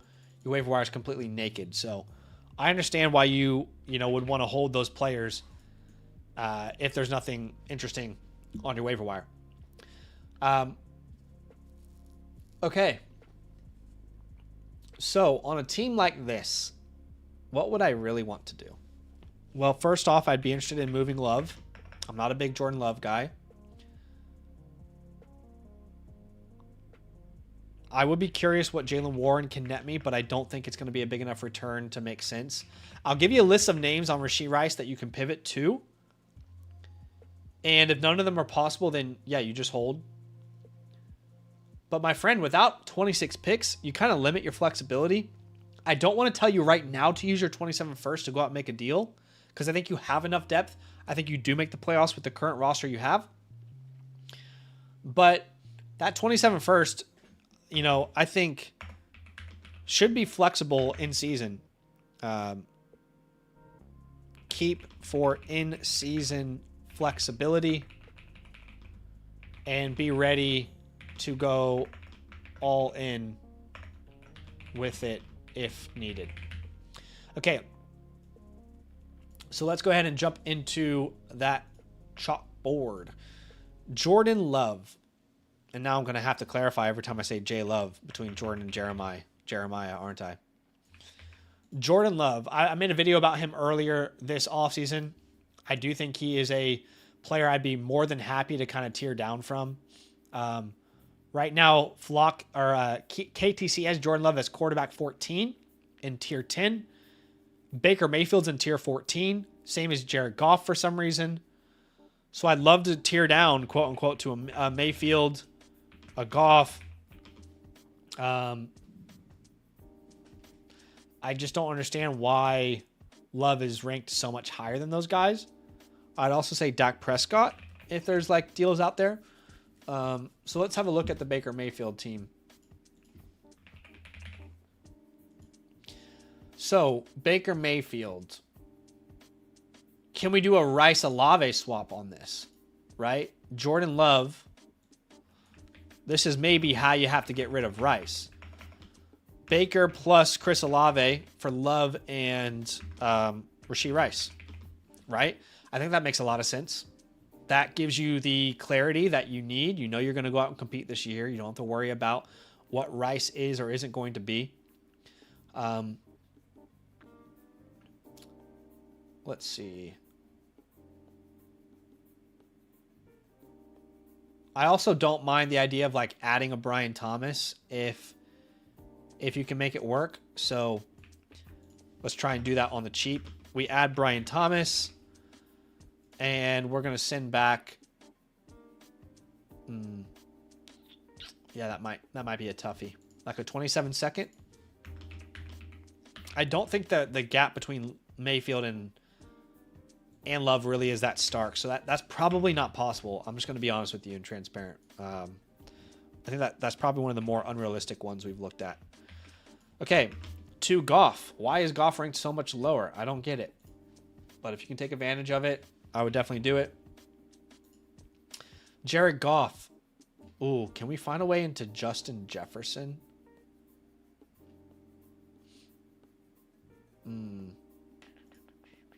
Jared Goff plus Justin Jefferson. Maybe not Jefferson. I mean, look, if you can get Justin Jefferson and you send Love and Igbuka, then yes, we would do that. If that's not possible, which it probably isn't, then you don't have much else to work with there. So that's probably not going to work, unfortunately. What was the other name? Dak Prescott?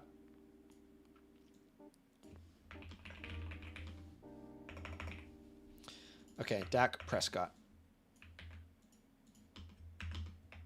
Let's have a gaze at the Dak team and what they have.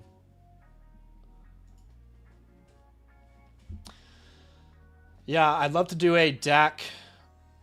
Man.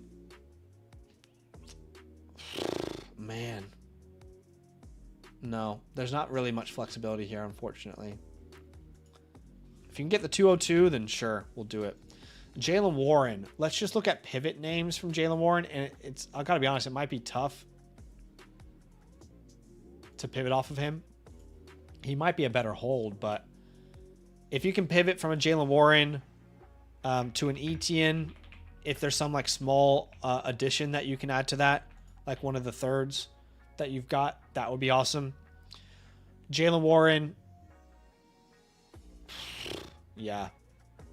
A Bashul Tutin in a plus, like a 27-second or something.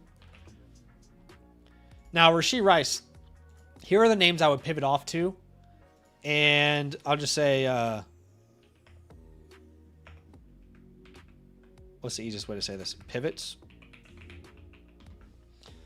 Okay, so I'm just going to list all of the names I would be willing to pivot off to, right? Lab McConkey. And this is like as a contender, ready to compete this year. Egbuka, Odunze, Higgins, Burden if there's a plus, Marvin Harrison Jr. if there's a plus. Again, as a contender, I need to keep in mind, I need you to still have the ability to go out there and contend. So I think that's where I would probably put you in the direction I would take it. Now, just realizing, I don't know if I actually, 1 second. Yeah. We didn't give you official team grade as of right now, but I think it's a solid team. Like, to me, this is another contender. We've had a lot of contenders today, which I love to see. Guys, that is the goal, to go out and win a championship. But I would say you're a solid B-flat team. And all these deals that we're coming up with right now are going to help you kind of get more into that A- range, right? Your Love Rice for Baker Mayfield, Chris Olave swaps, that kind of extends your window, takes away some of the concern about Rashee Rice. And that 27 first, I wanted to use it in deals, but honestly, right now, I'd rather just keep it for flexibility in season. But I appreciate you, Addy. Thanks for letting me look at the squad. You'll get your playbook here within the next 3 to 4 business days. Again, appreciate you big time. Thanks for showing love to the show. All right. Do we have B-Boy in the building? Actually, B-Boy...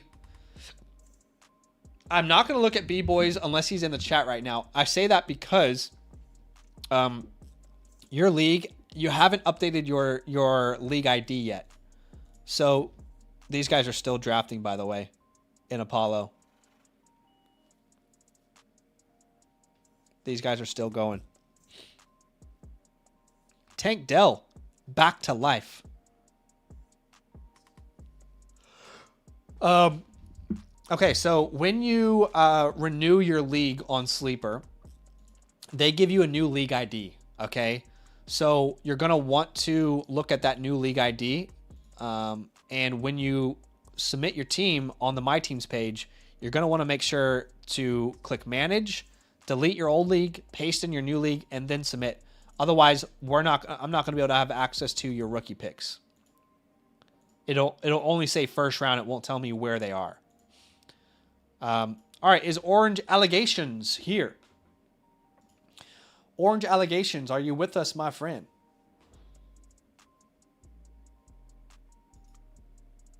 Are you in the building? Let me know if you're here. I know you bought one today. All right.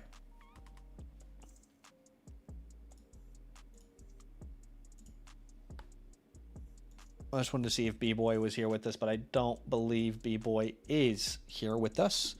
Orange Allegations in a Superflex Start 9. Superflex Start 9.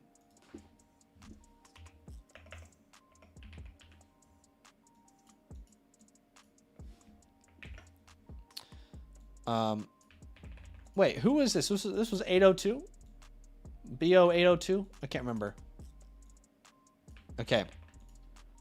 Superflex Start 9. Okay, yeah, you're in the building here. Love to see it.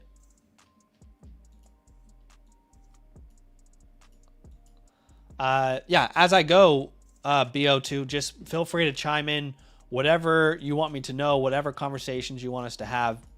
I'm here, obviously, to try and give you the best review I possibly can, man. You're in a Start 9 Superflex, so depth is not as important in a league like this. You're currently ranked first, which is great news. And you're saying, really wondering what to do with the draft picks. I have 427 first, I guess, and don't know who to take at the 102, 105, and potential moves to move off to make this offseason. Okay, let's have a geese, my friend. A lot of draft picks this year, and as you mentioned, 1, 2, 3 to the 4 first-round picks next year, multiple seconds as well. So a lot of capital to work with. Not a league that has a need for huge amounts of depth, and yeah. Starting off with Drake May in a super flex league. Just being honest, it's not exactly the best quarterback room. I mean, obviously you have Drake May, but to have McCarthy as your quarterback too, not looking good right now, doesn't mean things can't change. And maybe he develops in his second year starting. I am concerned that they're going to bring in a veteran, and I think he might just lose his job outright. So there's a realistic chance here that you might not even have a quarterback too. So we need to keep that in mind. Henderson at RB2, there's not much. At wide receiver, you've got Igbuka, Marvin, and at tight end you have Bowers. So to be honest, even though your league doesn't need a lot of depth to compete, you are definitely shy quite a few players here to be a true contender. Let me just think this through. In a Start 9, you would be starting May, Henderson, Igbuka, Marvin, Bowers. There's 5 guys I feel comfortable starting. You got some draft picks. Yeah, I would probably lean... Yeah, I mean, just thinking about this out loud, I'd probably lean towards a 1-year punt. I don't think you're ready right now to compete. We could maybe force that into a reality, but I mean, the options, BO2, is we 1-year punt this and we focus on 2027 with all the capital that you have and building out the best team possible then. Or the other option is we use all your capital now to build a contender this year, which would include sending all your 27 firsts away. Well, the majority of them. Which route do you like better? Will be my question. I think because we like the 27 class so much, I might lean towards a 1-year punt, but I want to hear what you have to say. Because again, even the established names here on your team, Henderson, Egbuka, Marvin, there's still questions on if they can contribute this year. But that draft capital is awesome. I'd probably put you at a B+. You're a good team. Just a lot of your assets are invested in future draft capital. I would probably punt, but I want to hear if you have a different vision you'd like to kind of take. Obviously, the draft capital is A+. It's fantastic. Brock Bowers and Drake May are your untouchables. These are the pillars that you're building around long term. As far as drops, you can drop so many names. Damian Martinez, you can drop if you want. Khalil Mullings, you can drop if you like.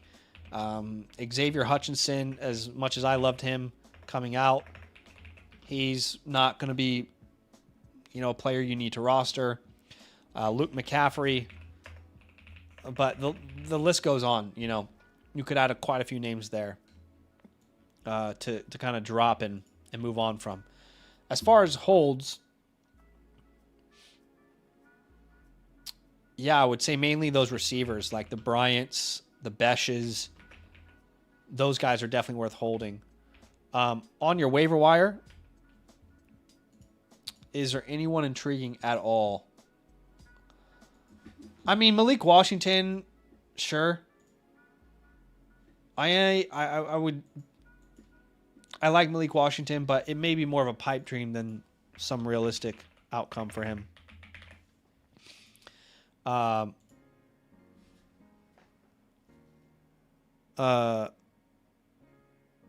What's up, Kev? It says long line for lives. Right now we've got 1, 2, 3 in the. Actually, B Boys is gonna. I'm gonna have to give him a voucher for tomorrow. So we've got BO2 now. We've got InGem next, but after that, you are.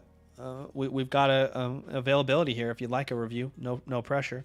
You've also got the priority pass if you want to skip the queue. But BO2 says agree on the punt. Okay, so we're on the same page there. We pretty much across the board agree on where your team is right now and where we want to take it. So that's good. Let's jump into the war room.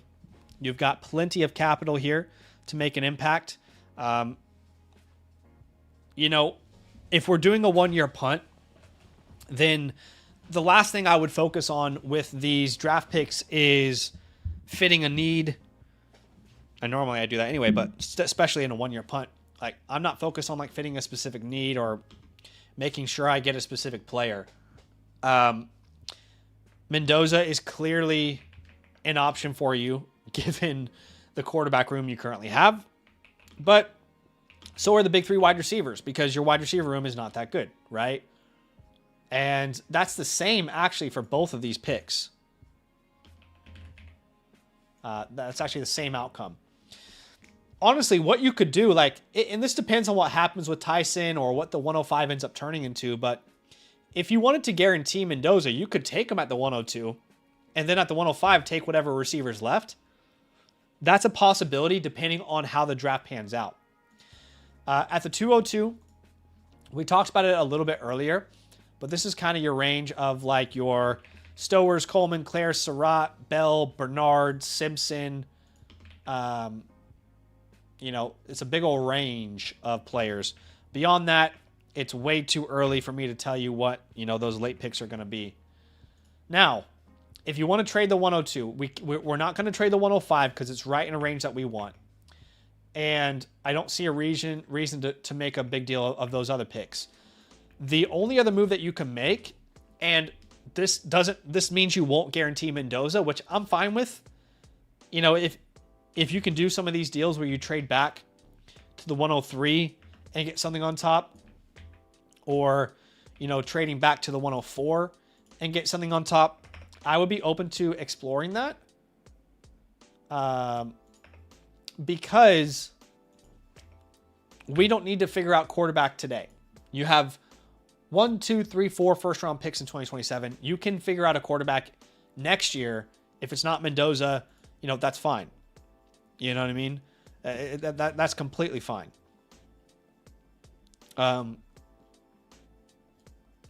Adam says, I still have a team you haven't reviewed. Up to you, Adam. BO2 says, what would you do here? I like Lemon a lot, or Tate if he ends up on the Chiefs. Yeah. I think you could go 2 receivers. You could go a quarterback and one of those receivers. I think your options are really endless. What I would do personally is I would either, you know, do the plan we talked about earlier, or my most ideal outcome is if you can trade down, let people make the decision for you, and get assets in return. That would be my preference. Now, it's going to have to make sense, right? So let's see who has these picks and see if there's a deal out there that makes sense for us. The guy who has the 101 also has the 103. So, for example, we're not trading down to the 103 for Caleb Johnson, for Brandon Ayuk, for one of his tight ends, or for Dylan Gabriel, or for a second-round pick. So the only deal here that would make sense is if you get the 108. I would be more than willing to do that. I think that makes a lot of sense for you. Even if you need to send like your 303 or something, I think that's ideal. Obviously, if you can get the guy's 27 first, you do it, but it's going to be hard to get his 27 first, then his 108. And then you have another lottery ticket, right? Let's see who has the 104. The 104 here. See, I like the idea of getting like Travis Hunter and the 104. That's a fun risk reward for me for a team that doesn't need to worry about value for the entirety of 2026. Sorry, fantasy points is what I meant to say for the entirety of 2026. I also like Jaden Higgins here. But what is it worth it? What is it worth to you to own the second round pick? Sorry, to own the second overall pick. What is it worth to you to be able to make that decision rather than it being made for you? Right? I mean, the 204 doesn't get it done. He has Harold Fannin, but I doubt he would give you Harold Fannin. You already have Brock Bowers. I mean, again, I don't think you can get a 27 first here, but if you sent your 102 and you had the 202, that's a no-brainer deal for you. So there's some flexibility.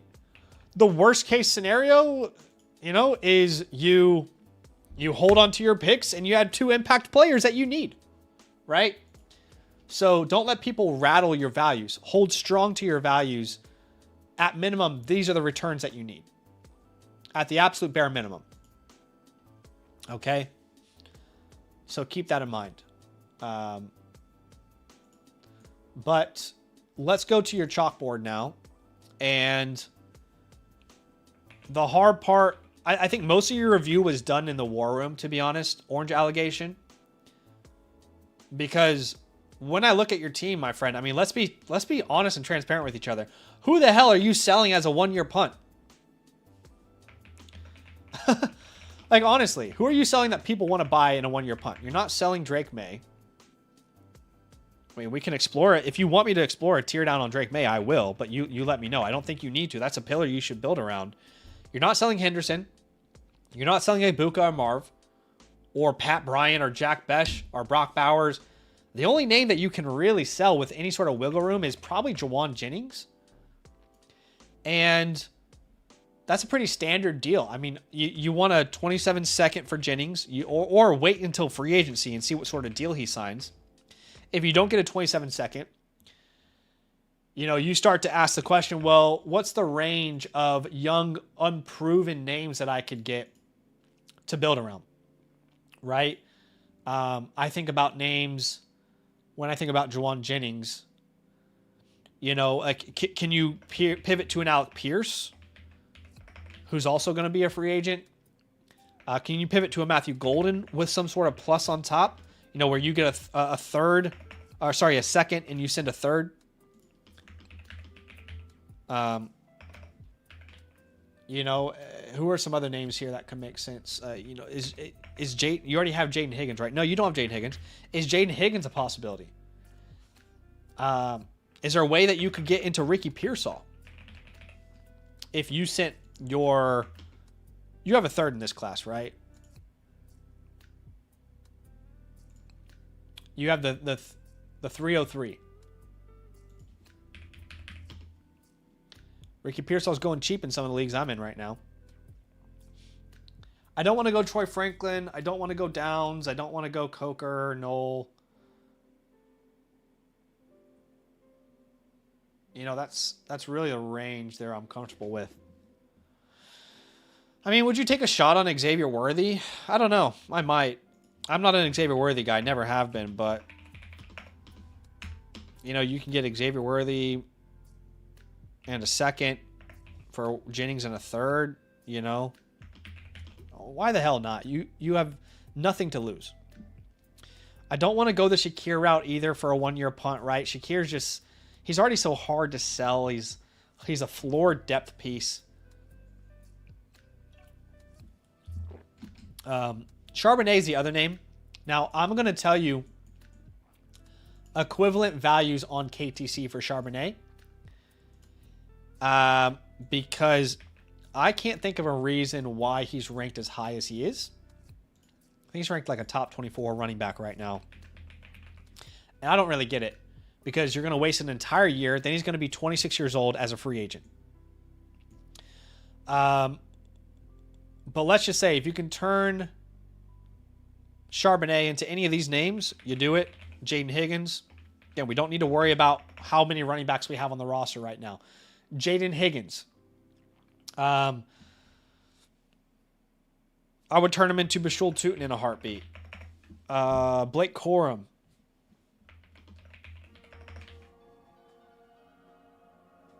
Honestly, Tyler Algier, is that crazy? Someone tell me I'm crazy. I'd just be willing to take the shot on whatever he gets in free agency. Yeah, those are the main names I think make sense. Now, BO2, do you want me to explore a Drake May teardown? I don't think you should. I would hold Drake May personally, but I want to make sure you feel great about your review. And also, outside of that, please let me know if you have any questions. But that would be my official game plan for you, my dude.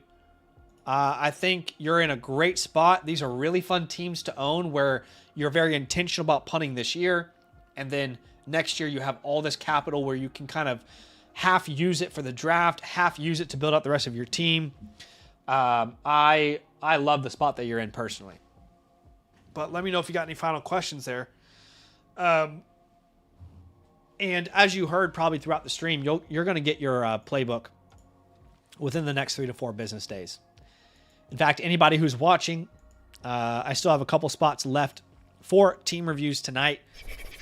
But everybody who gets a team review with myself also gets a playbook, customized review of your Dynasty football team. Best way to get one is by becoming a promo code LAND annual Mother Flocker member. Or you can go to the store and get a team review a la carte if you're a member of a different promo code, or you're already a member and you want to get another review. All that is an option for you. He says, I'm a Pats fan. Okay, so yeah, probably even more reason why you wouldn't want to move on from Drake May. I mean, how fun is it going to be watching him for the foreseeable future? You're going to have one hell of a time watching him, man.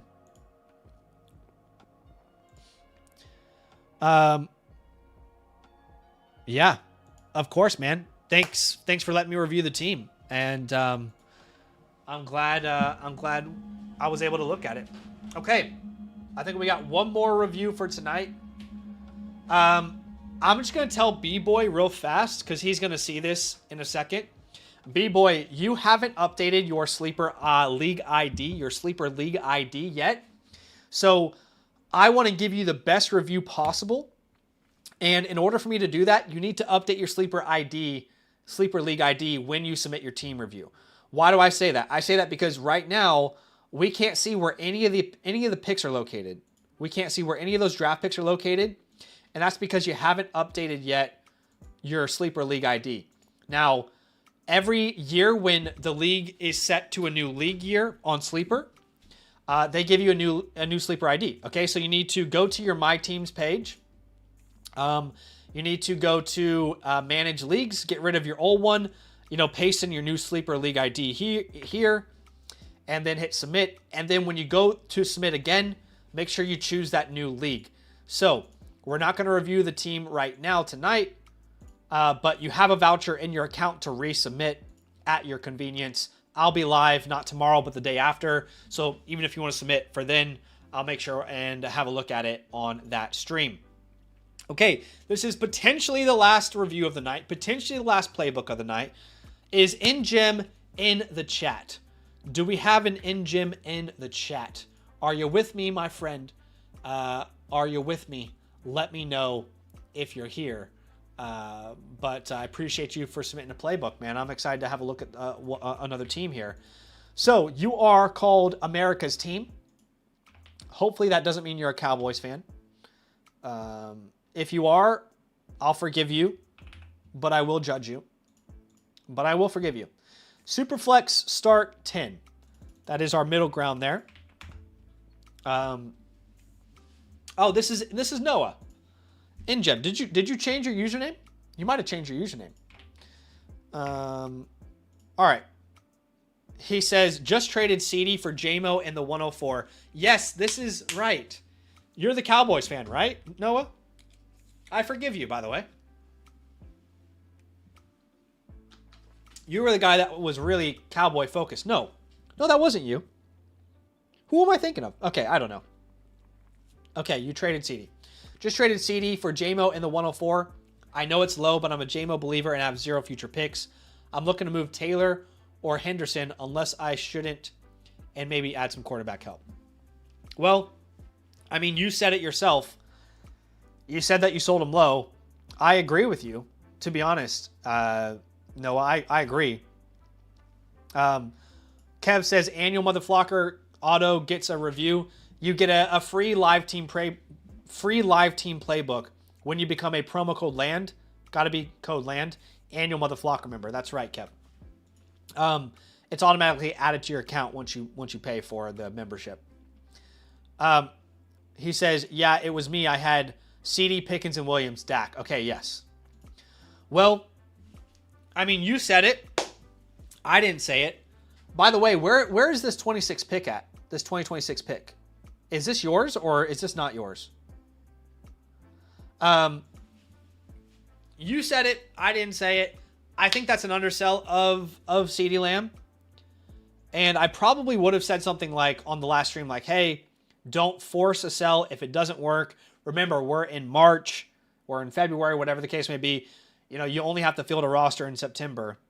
104. Okay, right. That makes sense, right? That logically makes sense. Yeah, you've got the 104.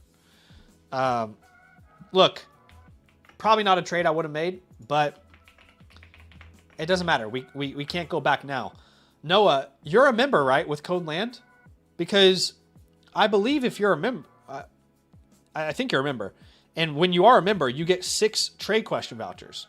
I would highly encourage you, feel free to use them. If that was a trade you were unsure about, that's why I did what I did when I added the 6 vouchers, which we're calling the fantasy hotline, right? The trade hotline, the 6 vouchers, which you can see here, that's purposely in your membership. So if you have a trade that you don't feel good about, you can submit it and then I can give you some advice, before you make a deal. But as of right now, we're in a start 10, 0.5 premium. You are starting Dak Prescott, Matthew Stafford, Taylor, Javonte, Pickens, Jameson, Kraft. That is 7. You are flexing Fannin, Henderson, and then Wilson or DJ Moore. You've also got the 104. Yeah. I would have wanted more for CD, but it's okay. I'm curious what team grade I gave you last time out. Let me try and find that team from last time.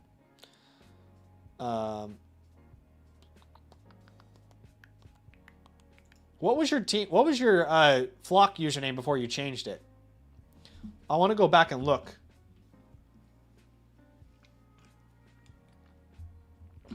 Noah says, I just think CD isn't going to do as good with Pickens coming back. And looking at Jameson Williams had really good weeks. I don't disagree with you. I just think we probably didn't sell as high as we should have. Okay, yes. See, I'm looking at some of the ideas I gave you last time. And we were saying to sell CD for like to use CD to upgrade at quarterback, right? And get an additional draft capital. To use CD to get a Jefferson and a Thomas. But that's okay. I think it's maybe sold a little low. And honestly, it may have limited a little bit of your flexibility. But that's okay. That's okay. We can't go back and change it now. But I just want to wrap my head around it. Last time I gave you a Windows Open tag, which is, it's not going to change, right? You're still going to be Windows Open without your picks this year. And I gave you a C+. I think because you hopefully value transparency, and that's why you're coming back, Noah, I think I'd probably put you more at a C now. I think you might have fallen a little bit further for me. And you're still a Windows Open pathway, right? So, yeah, I'd say C, Windows Open. Your untouchables. I wouldn't say there really are any true untouchables right now, and I don't think that will change drastically from the last time, right? Where we told you should hold on to Javonte Williams. Hey, when we told you to hold Javonte Williams, had he signed his contract yet or not, or was that before or after? I don't remember. But Shedeur Sanders, you need Shedeur Sanders and Stafford at this point. You need a quarterback too. They combined have to give you something. Goddard, I think, is going to get some money in free agency. Henderson, I think, is someone I will be looking to hold. You said looking to move Taylor or Henderson unless I shouldn't, and maybe some help at quarterback. Okay. And I doubt your waiver wires changed too much, right? Yeah. Still the same guys like Vele out there. I'd rather have Vele than Douglas if you can make moves freely right now. But at least, you'll have the 104 now, which we can have a conversation about, right? You'll have some fun because you got into this draft class. So we'll definitely, have a conversation about that. I don't imagine we use the 104 in an ideal world to pick a player. I think we probably would prefer to get a veteran to help us to compete right now, just because, you're not really in a position to build around youth with the nature of your team. But with a team like this, if you were to hold that pick, then you're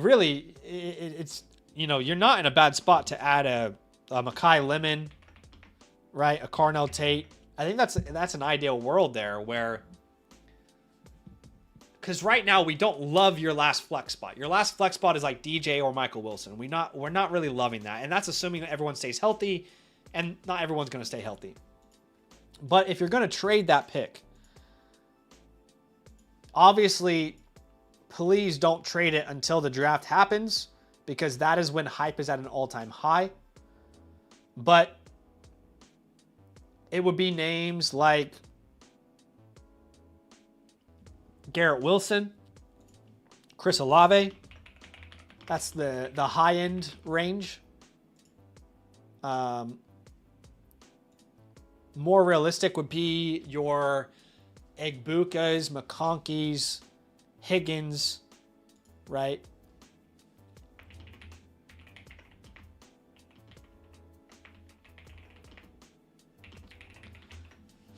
Obviously, Higgins, Olave, they kind of give you that security of, a 14 to 16 point per game season, which you could use in that wide receiver room there. But you very much have made a bet on George Pickens, which I'm not saying it won't work out, but, Noah says, I was thinking possibly Mendoza with the 104, but into winning this year and trading Travion. The problem is with Mendoza at the 104 is it's very rare that a rookie quarterback helps you win a championship, and you have no pick in 27, so you need to go out and compete. So if you are not going to add a wide receiver, the quarterbacks that you should be looking at there instead would be your Purdy's, your Nix's. It's probably too early for like a Goff or a Baker, but that is kind of the range as well. Your Lawrence's. I mean, it depends on how high the hype gets, right? But the problem is, if you use that pick on a quarterback either in the draft or in a trade, your last flex spot we still don't love. And you're still all in, and you still need to fill the roster, right? So that's kind of the plan I would be rocking with. Now, I will say, I'm just filling out one little admin thing here.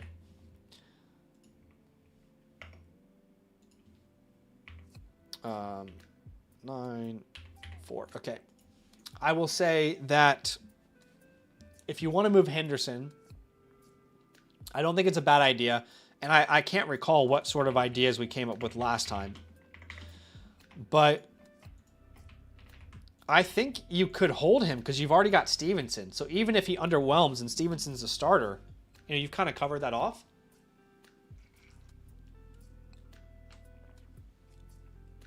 All CD trades for last one. Okay. Okay. So we can look at moving Henderson. But CD was really your piece, man. CD was really your piece to move, to kind of gain depth here.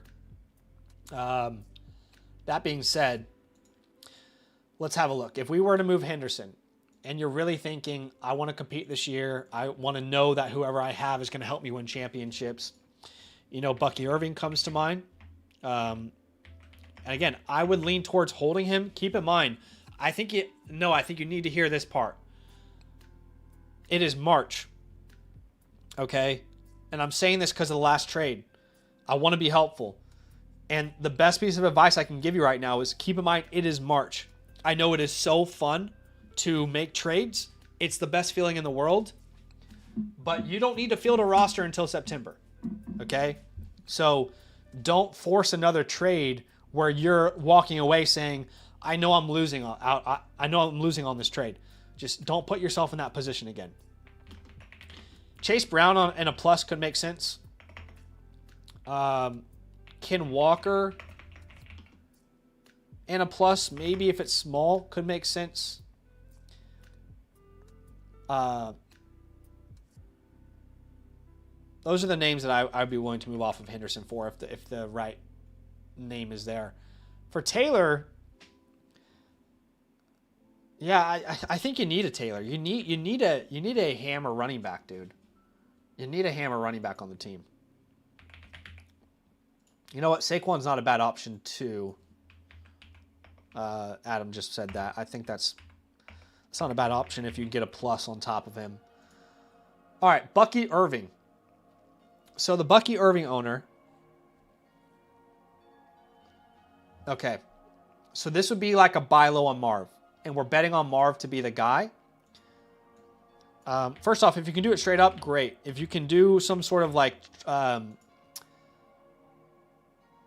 swap where you send them Michael Wilson, you get back Marvin Harrison Jr., great. That might work out well. If they're a Henderson guy, if they're a Michael Wilson guy and they don't believe in Marv, that might work out well.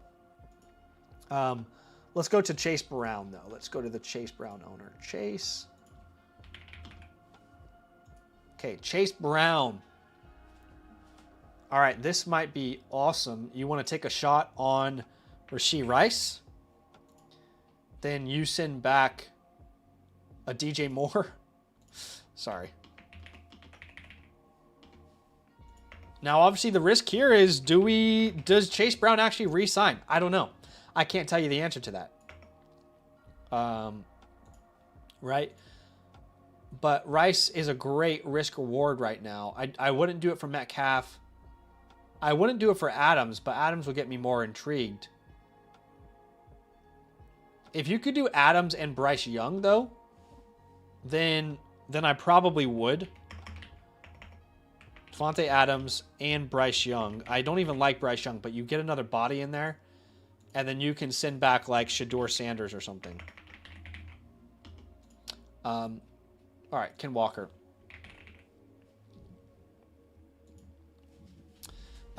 Ken Walker. Well, this guy's got shit all. Excuse me. Excuse my language. Yeah, I mean, I would do it for Darnold and Ken Walker because you kind of need somebody, or Jordan Love. But, you know, you'd have to give back at least Shador Sanders in that.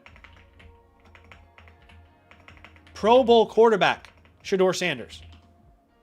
Okay? Pro Bowl quarterback. Saquon. Let's hope Saquon's got a... I mean, the idea of like a Saquon Burden is awesome, but I don't think that's really possible. You know, again, you give back DJ Moore here. That actually might be possible. That deal right there. I could see a specific owner accepting that deal. Obviously, you'd rather go Shakir than DJ. I could see the right owner accepting a deal like that, though. The other option is you double up on Eagles, right? So you come here and you go Devonta Smith, but I would prefer not to give anything back then. The most I'd give back is Shakir, if that's where you're going to go. Yeah. I wouldn't give up more than Khalil Shakir at that point. But those are some options I would have. Noah, let me know if you got any questions, man. Look, I hope you know Noah, and I think you do because you keep coming back to the stream. You've watched a lot of my streams. You've seen me be very honest and transparent with people, and, you know, some people might take it the wrong way, but the goal is always to help everyone be the best Dynasty player they can be, to build the best Dynasty teams that they can build. And I think that you undersold CeeDee Lamb, which is going to make your life a little bit harder now, but you still have some options here. But do you have any other questions? Anything that I can answer for you, Noah, here on this squad? Let me know, my friend. Adam says, I keep telling my buddies DeAndre Swift is a cheap get to go get. Yeah, I could see that. I could see the Bears being aggressive at running back too. Look, if the Giants are going to get aggressive at running back and they had Cam Scatterbo, who looked like the breakout of the year last year at the running back spot, then who the hell knows who's safe?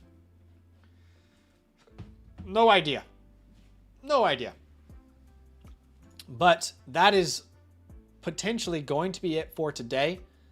I want to remind everybody who is watching that if you are a promo code LAND annual Mother Flocker member, we just dropped a brand new league that you can sign up for on the Discord.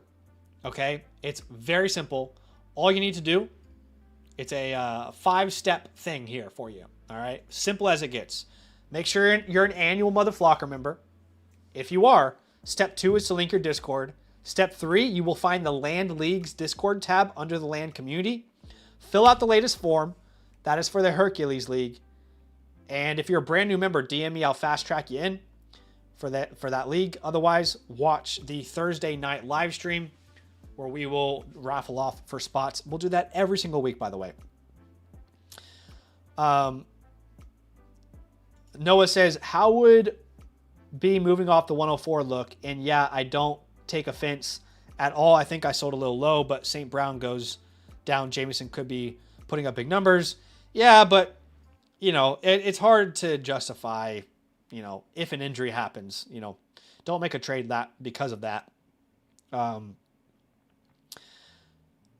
look, moving off the 104 is what we looked at with your war room, my friend, right? So if you moved off the 104, the names on the right side of your screen here, Garrett Wilson, Olave, Egbuka, McConkey, Higgins, those are guys that can help you win right now.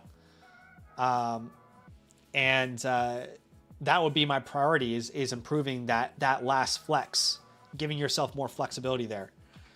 So I think Olave, Egbuka, McConkey, Higgins, Wilson are like best case scenario. But if that's possible, then, you know, you definitely would have a better chance of playoffs. And you gotta expect some injury. You know, you gotta expect some injuries to happen. Chasing Breaker says, damn, man, you're pulling a marathon tonight. Yeah. Well, it is actually almost 3 p.m. my time. I have to prep a video. I haven't eaten lunch. So I'm probably going to log off for the day. But the next time that I am live will be not tomorrow night, but the night after. You can get your playbooks in now. You can get your reviews in now. If you want to become an annual member, get into the league, get a team playbook, all that jazz. DM me if you guys have any questions. And yeah, thanks to everybody who bought a playbook. Thanks to everybody who watched a stream, who liked, you know, the stream and was a part of the giveaway. I appreciate all of y'all. Your support means more than you know. It really does. So I'll see you guys very soon. Enjoy the rest of your night. What time is it even there? Why are you guys awake? Time in New York. Oh, it's only 11. Yeah, that's not too bad. Did the time just change?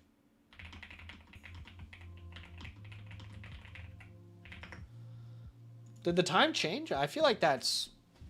let me see. What time did I go live tonight? No, the time didn't change.